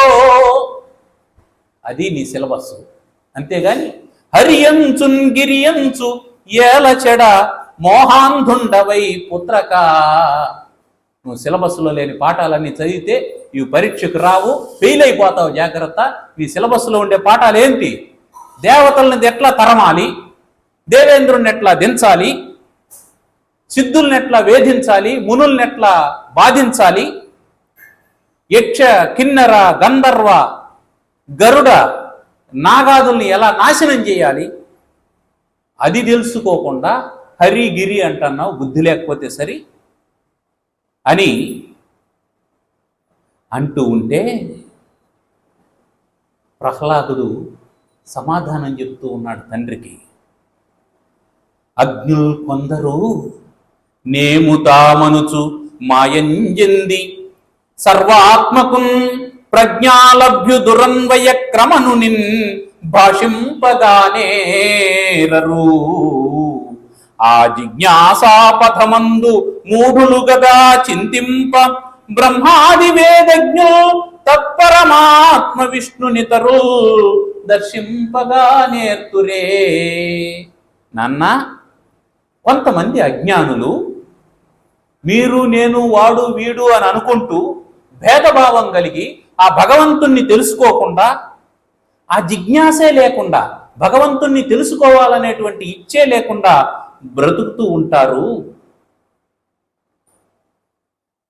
కానీ నా విషయం ఏమిటంటే, ఇనుమును అయస్కాంతం దగ్గర పెట్టినప్పుడు అది ఏ విధంగా అయితే లాగుతూ ఉంటుందో ఆ విధంగా నా హృదయం నిరంతరం ఆ శ్రీ మహావిష్ణువు వైపుకు లాగుతూ ఉంటుంది అని చెప్పి, మందారమకరంద మాధుర్యమున తేలు మధుపంబువోవునే మదనములకు. నాన్న, ఒక్కసారి శ్రీహరి నామ స్మరణ జపించడానికి మరిగినటువంటి ఈ మనస్సు వేరొక్క విషయం మీదికి పోదు. మందార పుష్పం మీద వ్రాలి ఆ మకరందాన్ని జుర్రుకునేటువంటి తుమ్మెద జిల్లేడు పువ్వుల మీద వాలుతుందా? నిర్మలమైనటువంటి మందాకిని నదిలో తేలియాడేటువంటి రాయంచ తరంగితమైనటువంటి సముద్రం వైపుకు వెళ్తుందా అని ఇవన్నీ చెప్పి, వినుత గుణశీల మాటలు వేయునేల. 1000 మాటలు ఎందుకు తండ్రి? నా మనస్సు శ్రీ మహావిష్ణువును వదలి ప్రక్కకు రాదు అనంటే, పాఠం చెప్పినటువంటి చండామార్కుల వారికి విపరీతమైనటువంటి కోపం వచ్చింది. మేము చెప్పిన పాఠం ఏంది, నువ్వు అప్పచెప్తాండే పాఠం ఏంది? ఎప్పుడైనా ఈ పద్యం చెప్పామా మేము? ఎప్పుడైనా ఈ సిలబస్ చెప్పామా? అవుట్ ఆఫ్ ద సిలబస్ అంతా చెప్తున్నావు. పంచశరద్వయస్కుడవు, 5 ఏళ్ళు ఉండేవాడివి, పసివాడు, ఏదో తర్కవాక్యాలని మాట్లాడుతున్నావు, లాజిక్ అంతా మాట్లాడుతున్నావు. ఓ రాజా, వీడు చెడబుట్టినటువంటి వాడు, తనయుడుగాడు శాస్త్రవుడు, ఇతన్ని ఇట్లా కాదు, ఇతన్ని తీసుకుపోతాం. ఈ పాపని చదివింతుము నీ పాదములాన, మళ్ళీ తీసుకుపోతాం, మళ్ళీ చదివిస్తాం. కోపింతుము దండింతుము, ఇంతవరకు మర్యాదగా చెప్పాం. రాజుగారి కొడుకని లాలనతో చెప్పాం, బుజ్జగిస్తూ చెప్పాం. ఇంకెట్లు చెప్తే లాభం లేదని అర్థమైంది కాబట్టి కోపిస్తాం, దండిస్తాం అని చెప్పి అతన్ని తీసుకుపోయి ఏకాంతంలో ప్రహ్లాదునికి, నాయన అవి నీ ఎందుకురా చెప్తావు, మేము చెప్పినటువంటివి చెప్పు అని ధర్మ అర్థ కామ మోక్షాలలో మోక్షాన్ని వదిలి ధర్మ అర్థ కామాలని మాత్రమే చెప్పారు. చెప్పిన తర్వాత సామదాన భేద దండోపాయాలని చెప్పారు. రాజుకు అవసరమైనటువంటి సామ దాన భేద దండోపాయాలు. ఎవడైనా గొడవకు వచ్చాడనుకో, వెంటనే కత్తి తీసుకొని పరిగెత్తేటువంటి వాడు రాజు కాదు. సమస్యను ఎప్పుడు పెద్దది చేసుకోకూడదు. ఎవడైనా ఒక మాట అన్నాడు, పదే పదే అంటున్నాడు. ముగిలి పువ్వుతో నువ్వు ఇట్టంటే ముద్దు పొరకతో నేను ఇట్టంటాననేసి ఒంటికాల మీద లేచి గొడవ పోకూడదు. సామం మంచిగా చెప్పాలా, నాయన నీకు మేము చేసిన తప్పే ఉందిరా, ఎందుకట్ట మాట్లాడతావు అని మంచి మాటలతో చెప్పాలి. మనం చెప్తే వినడానుకుంటే పక్కింటి వాళ్ళతోనో వాడు ఎవరు చెప్తే వింటాడో వాళ్ళతో చెప్పించాలి. సామం. గొడవ జరుగుతుంది, అన్నదమ్ములు గొడవ జరుగుతుంది అని అనుకుందాం. దానం, లేదా పక్క కై వాడికి మనకు గొడవ జరుగుతుంది, పక్క ప్లాట్ వాడికి మనకు గొడవ జరుగుతుంది. అది నాకే రావాలని వీడు అంటాడు. అట్ట కాదు, ఇదిగో 4 అడుగులు నేను వదిలేస్తా ఈ పక్క, 2 అడుగులు నువ్వు ఆ పక్క వదిలే, సరిపోతుంది. దానం. ఈ 2 కుదరలేదు. ఈ 2 సామరస్యమైనటువంటి పరిష్కారాలు. భేదం, వాడి బలం ఏందో చూసుకోవాలి. ఏ బలం చూసి వాడు ఎగిసిడిసి పడతా అన్నాడు, ఆ బలం లేకుండా చేయాలి. అది భేదం. వాని వెనకాల ఒక ఆఫీసర్ ఉన్నాడు, లేదా వాని వెనకాల ఒక ఎమ్మెల్యే ఉన్నాడు. ఆ ఎమ్మెల్యేతో నువ్వు స్నేహం ఏర్పాటు చేసుకొని నీ మాట ఎమ్మెల్యే వినేటట్టు చేసుకుంటే వాని మాట వినడు, అది భేదం. ఇవేవి జరగకపోతే, ఈ 3 ఫెయిల్ అయిపోతే అప్పుడు దండోపాయం దగ్గరికి వెళ్ళాలి. ఇది సామాన్యులకే ఇట్లుంటుంది. రాజు అంటే అర్థం ఏంటంటే, రాజు యుద్ధానికి పోయినాడంటే రాజు ఒక్కడు చావడు, అసలు రాజు ముందు చావడు. రాజు ముందు యుద్ధానికి పోడు కదా, సైన్యాన్ని పంపిస్తాడు. వీళ్ళందరూ చచ్చిన తర్వాత రాజు వస్తాడు. కాబట్టి నష్టం ఎవరికి వస్తుంది? ప్రజలకు వస్తుంది. ఓడిపోయినాడు అనుకో, రాజును మాత్రమే చంపి వదిలేరు, ఆ రాజ్యం మీదకి పడతారు, ఇండ్లన్నీ ధ్వంసం చేస్తారు, ఆడవాళ్ళనంతా చెరుస్తారు, ఉన్నటువంటి ధనధాన్యాన్ని అంతా దోచుకొని పోతారు, ఇండ్లకు నిప్పులు పెట్టేసి వెళ్ళిపోతారు, మొత్తం భస్మం అయిపోతుంది. అందుకని అమాయకంగా మూర్ఖంగా దండోపాయానికి వెళ్ళకూడదు ఏ రాజైనా. అందుకే రాజరికం చేసేటువంటి వాడు, అధికారాన్ని పొందేటువంటి వాడు ముందుగా సామధాన భేద దండోపాయాల గురించి తెలుసుకోవాలి. అవన్నీ చెప్పారు ప్రహ్లాదునికి. ఇంతటితో నీతి కోవిదుడైపోయినాడు ప్రహ్లాదుడు అని చెప్పి అనుకొని వాళ్ళ అమ్మకు చెప్పారు. అమ్మ లీలావతీదేవి, నీ కొడుకు చక్కగా నేర్చుకున్నాడమ్మా అని చెప్పి వాళ్ళ తల్లి చేత బాగా మంచి మేకప్ చేయించి, మంచి డ్రెస్ వేయించి, ఎందుకంటే వాళ్ళ నాన్న దగ్గరికి తీసుకుపోతున్నాడు, రాజాస్థానంలోకి తీసుకుపోతున్నారు కాబట్టి మంచి మేకప్ చేయించి అక్కడి నుంచి పోతూ ఒరే నాయనా, మేము చెప్పిందన్నీ చెప్పురాడా, ఏమన్నా ఉంటే నీ మనసులో పెట్టుకో, అవి మీ నాన్న దగ్గర చెప్పద్దు. చెప్పకుమన్న విరోధి శాస్త్రములు, విప్పకుమన్న దుష్టమగు విష్ణు చరిత్ర కథార్థజాలము. ఆ విష్ణువుని గురించి ఆడ మాట్లాడద్దు, మేమేం చెప్పినామో అది చెప్పు చాలు అని చెప్పి బుజ్జగించి తీసుకొని వస్తున్నారు. ఎట్లా వస్తున్నాడు ఆయన? అడుగడుగునకు మాధవాను చింతన సుధా మాధుర్యమున మేను మరచువాని. మాధవ మాధవ అని అనుకుంటూ శరీర స్పృహే కోల్పోతూ ఉన్నాడు, నిరంతరం హరినామస్మరణ చేస్తూ ఉన్నాడు.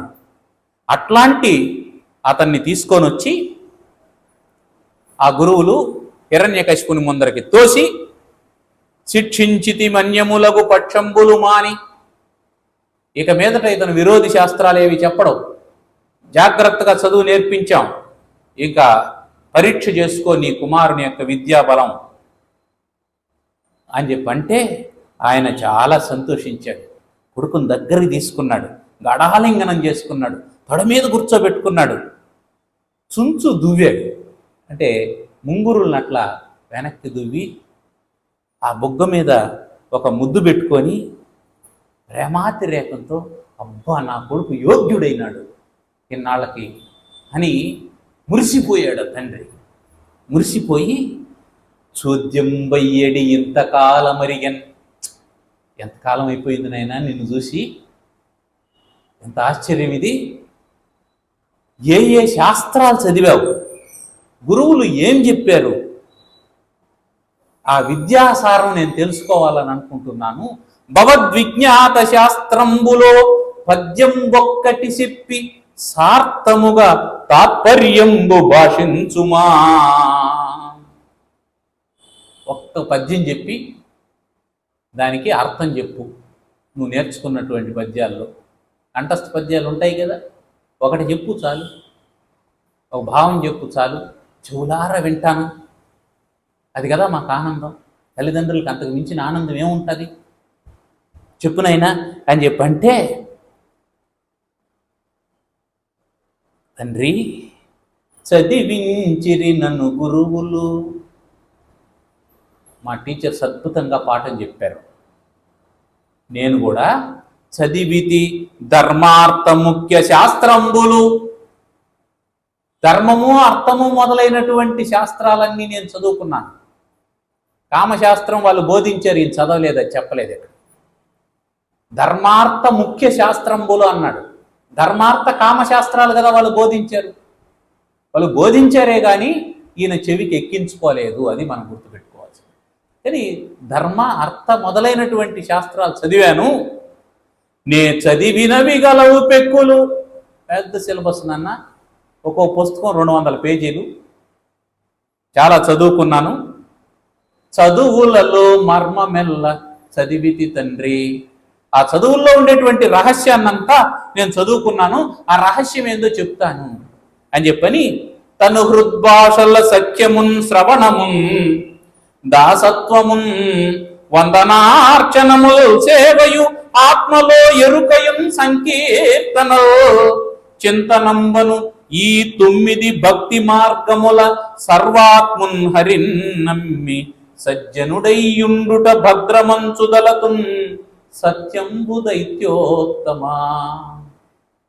తండ్రి, నేను చదువుకున్నటువంటి చదువుల్లో సారమంతా ఏమిటంటే సజ్జనుడై ఉండుట, హరిని నమ్మి సజ్జనుడై ఉండుట. సజ్జనుడై ఉండాలి. ఎలా, ఎప్పుడు సజ్జనుడవుతావు? భక్తుడైనప్పుడు సజ్జనుడవుతావు. భక్తుడు ఎట్లా కావాలి? 9 రకాలైనటువంటి నవవిధ భక్తి మార్గాలు ఉన్నాయి.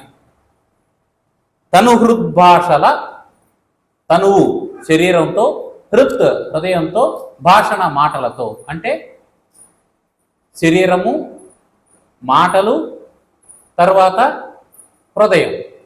త్రికరణ శుద్ధిగా అని అర్థం. త్రికరణ శుద్ధిగా ఏం చేయాలా? సఖ్యమున్, సఖ్యము ద్వారా, సఖ్యభక్తి. కుచేలునికి కృష్ణునికి ఉన్నటువంటిది సఖ్యభక్తి. శ్రవణమున్, వినడం ద్వారా. పరీక్షణ్ మహారాజుది శ్రవణ భక్తి. దాసత్వమున్, దాసత్వం చేయడం ద్వారా. ఆ ఉద్ధవుడు మొదలైనటువంటి వాళ్ళ దాసభక్తి.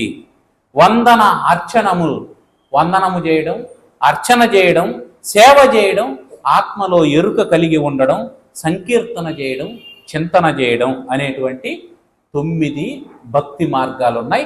ఈ 9 భక్తి మార్గాలలో ఎవరికి తోచింది వాళ్ళు, ఎవరికి అనుకూలమైనటువంటి మార్గాన్ని వాళ్ళు ఎన్నుకొని హరినామ స్మరణ చేస్తూ ఉండడమే శ్రేష్టము. కమలాక్షునర్చించు కరములు కరములు. మీకు చేతులున్నాయా? అయితే భగవంతుణ్ణి అర్చించడానికే ఉన్నాయి. భగవంతుణ్ణి అర్చించినటువంటి చేతులే చేతులు. భగవంతుని నామాన్ని పలికినటువంటి నాలుకే నాలుక. భగవంతుణ్ణి చూసినటువంటి కన్నులే కన్నులు. భగవంతుణ్ణి మ్రొక్కినటువంటి శిరస్సే శిరస్సు. భగవన్నామాన్ని విన్నటువంటి చెవులే చెవులు. భగవంతుణ్ణి తలచుకున్నటువంటి మనస్సే మనస్సు. ఏ రోజు మనం భగవంతుణ్ణి చింతిస్తామో అదే నిజమైనటువంటి రోజు. ఏ చదువు భగవంతుణ్ణి గురించి చెబుతుందో అదే నిజమైనటువంటి చదువు. ఏ తండ్రి హరిచేరమని చెబుతాడో, భగవన్నామాన్ని జపించమని చెప్తాడో, భగవంతుణ్ణి చేరుకోమని చెప్తాడో అతనే తండ్రి అని చెప్పి అన్నాడు. అలా కాకపోతే ఇంకేవి పనికిరావు అని తండ్రితో ఆ విధంగా అంటూ ఉంటే పటుతర నీతి శాస్త్ర చేయ పారగు చేసేదనంచు. హిరణ్యకశిపుని కోపం వచ్చింది. ఆ జెండా మార్కుల వారి వైపు చూశాడు. పటుతర నీతి శాస్త్ర చేయ పారగు చేసేదనంచు. బాలు నీ వటుగొనిపోయి వానికి అనర్హములైన విరోధి శాస్త్రముల్ కుటిలత చెప్పినాడవు. భృగు ప్రవరుండవటంచు నమ్మితిన్ కటకట బ్రాహ్మణాకృతివిగాక యథార్థపు బ్రాహ్మణుండవే. నువ్వు నిజమైనటువంటి బ్రాహ్మణుడివేనా?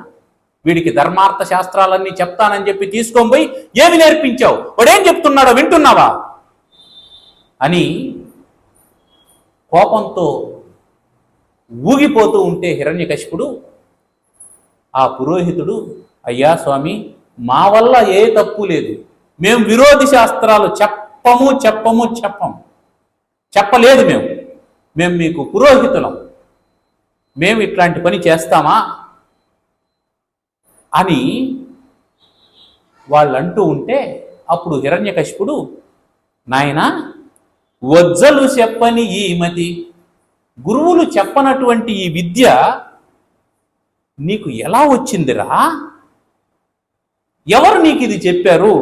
వాళ్ళను చెప్పు, వాళ్ళెవరో చెప్పు, వాళ్ళ సంగతి నేను చూస్తానన్నాడు.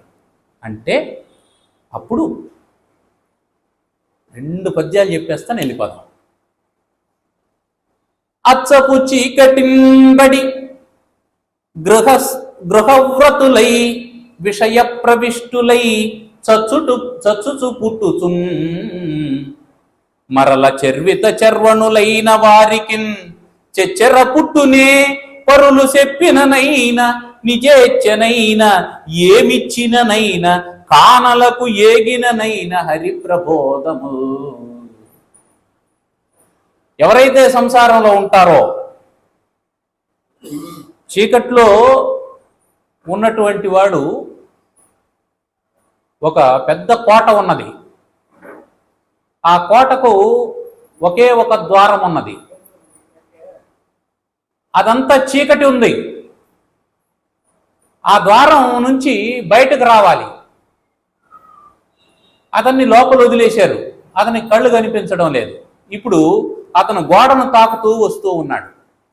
తాకుతూ వచ్చినటువంటి వాడు, అబ్బా ఇంత దూరం తాకినాం, ఇంకెక్కడ ఉంది, ఇంకొంచెం ముందర ఏమైనా ఉంటుందేమో తలుపు అని కరెక్ట్గా తలుపు దగ్గరకు వచ్చినప్పుడు చెయ్యి తాకడం ఆపేస్తున్నాడు, మళ్ళీ తిరుగుతూ ఉన్నాడు.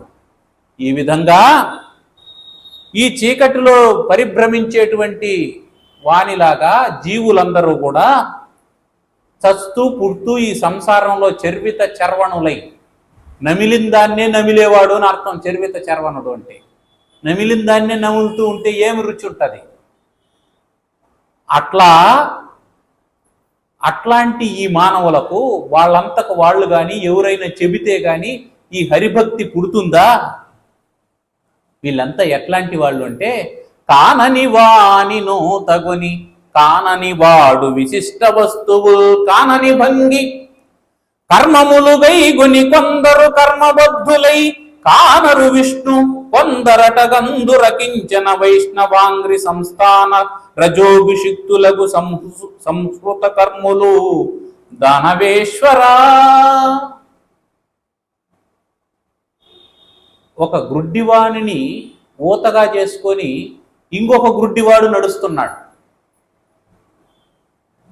ఇప్పుడు వానికి వస్తువులు కనిపిస్తాయా, వీనికి వస్తువులు తెలుస్తాయా? ఈ కర్మలు కూడా అంతే. ఒక కర్మ పోగొట్టుకోవడం కోసం ఇంకొక కర్మ చేస్తే అది బంధానికి కారణమే అవుతుంది, ఇది బంధానికే కారణం అవుతుంది. కాబట్టి మోక్షం రాదు. అందుకని శ్రీ మహావిష్ణువు యొక్క పాద పద్మాలని ఎవరైతే హృదయంలో నిలుపుకుంటారో వాళ్ళు మాత్రమే మోక్షాన్ని పొందుతారు అని ఈ విధంగా ప్రహ్లాదుడు హిరణ్యకశిపునితో ఎదురు మాట్లాడుతూ ఉన్నాడు. ఎదురు మాట్లాడుతూ ఉంటే అప్పుడు హిరణ్యకశిపుడు ఏం ఆలోచన చేశాడంటే, ఒరే, వీడు పుత్రాకారత వ్యాధి జన్మించన్, కుమారుని రూపంలో ఒక వ్యాధి పుట్టింది ఈ వంశంలో, దీన్ని నిర్మూలించాలి. ఎట్లా? అంగవ్రాతములో చికిత్సకుడు దుష్టాంగంబు ఖండించి శేషాంగ శ్రేణికి రక్షసేయు క్రియ. సర్జరీ చేసేటువంటి సర్జన్ ఏదైతే చెడిపోయిందో ఆ అవయవాన్ని కత్తరించి, ఒక షుగర్ ఉంటుంది, కాలికి దెబ్బ తగులుతుంది, గాంగ్రీన్ ఫామ్ అవుతుంది. డాక్టర్ దగ్గరికి పోతే ఏమంటాడంటే, అయ్యా మోకాలు దాకా తీసేయాలా, లేకపోతే ప్రాణానికి ప్రమాదం అంటాడు. కాలు అంటే ఇష్టమే కదా, కాలు లేకపోతే ఎట్లా బతికేది? అయినా సరే ఏమంటాడు, తీసేయండి పర్వాలేదు అంటాడు. ఎందుకని? కాలు కంటే ప్రాణం గొప్పది. కొన్నాళ్ళకి ఇంకొక కాలు కూడా తీసేయాల్సి వస్తుంది.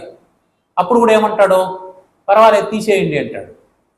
ఏమైనా 2 కాళ్ళు లేక ఎట్లా బతుకుతావు అంటే, ప్రాణాలు ఉంటే మళ్ళీ చూద్దామని అంటాడు. కాబట్టి అన్నిటికంటే ప్రీతికరమైనటువంటిది ఏమిటి? ప్రాణము. మానవునికి అన్నిటికంటే ప్రీతికరమైనటువంటిది ప్రాణం. ఆ ప్రాణం ఉంది అని అంటే మిగతా ఏమైనా పోతే పోనీలే అనుకుంటాడు.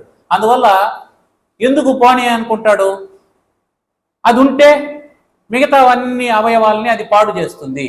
అందుకని దాన్ని కత్తిరించి తీసేయమంటాడు. ఆ విధంగా ఈ వీడు ఒకడు ఉన్నాడంటే మొత్తం అందరినీ పాడు చేస్తాడు. కాబట్టి వీడిని శిక్షించాలా అని దానవేంద్రుడు అక్కడ ఉండేటువంటి రాక్షసులందరినీ పిలిచి ఇతన్ని శిక్షించండి అని చెప్పి అన్నాడు. ఆ శిక్షల నుంచి రక్షణ ఎలా జరిగింది ప్రహ్లాదునికి అనేటువంటి విషయాన్ని, నృసింహావతార ఘట్టాన్ని రేపు ప్రారంభంలోనే చెప్పుకొని ఆ తర్వాత మనం గజేంద్ర మోక్షణంలోకి వెళ్దాం.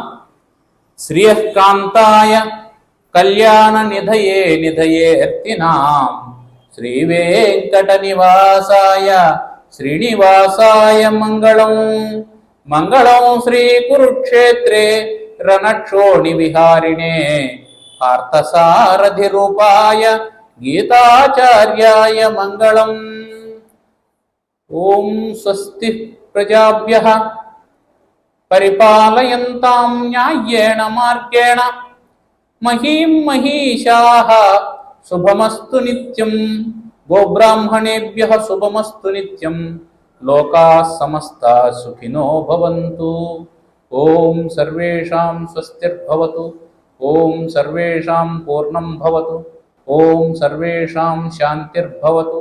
ఓం శాంతిః శాంతిః శాంతిః.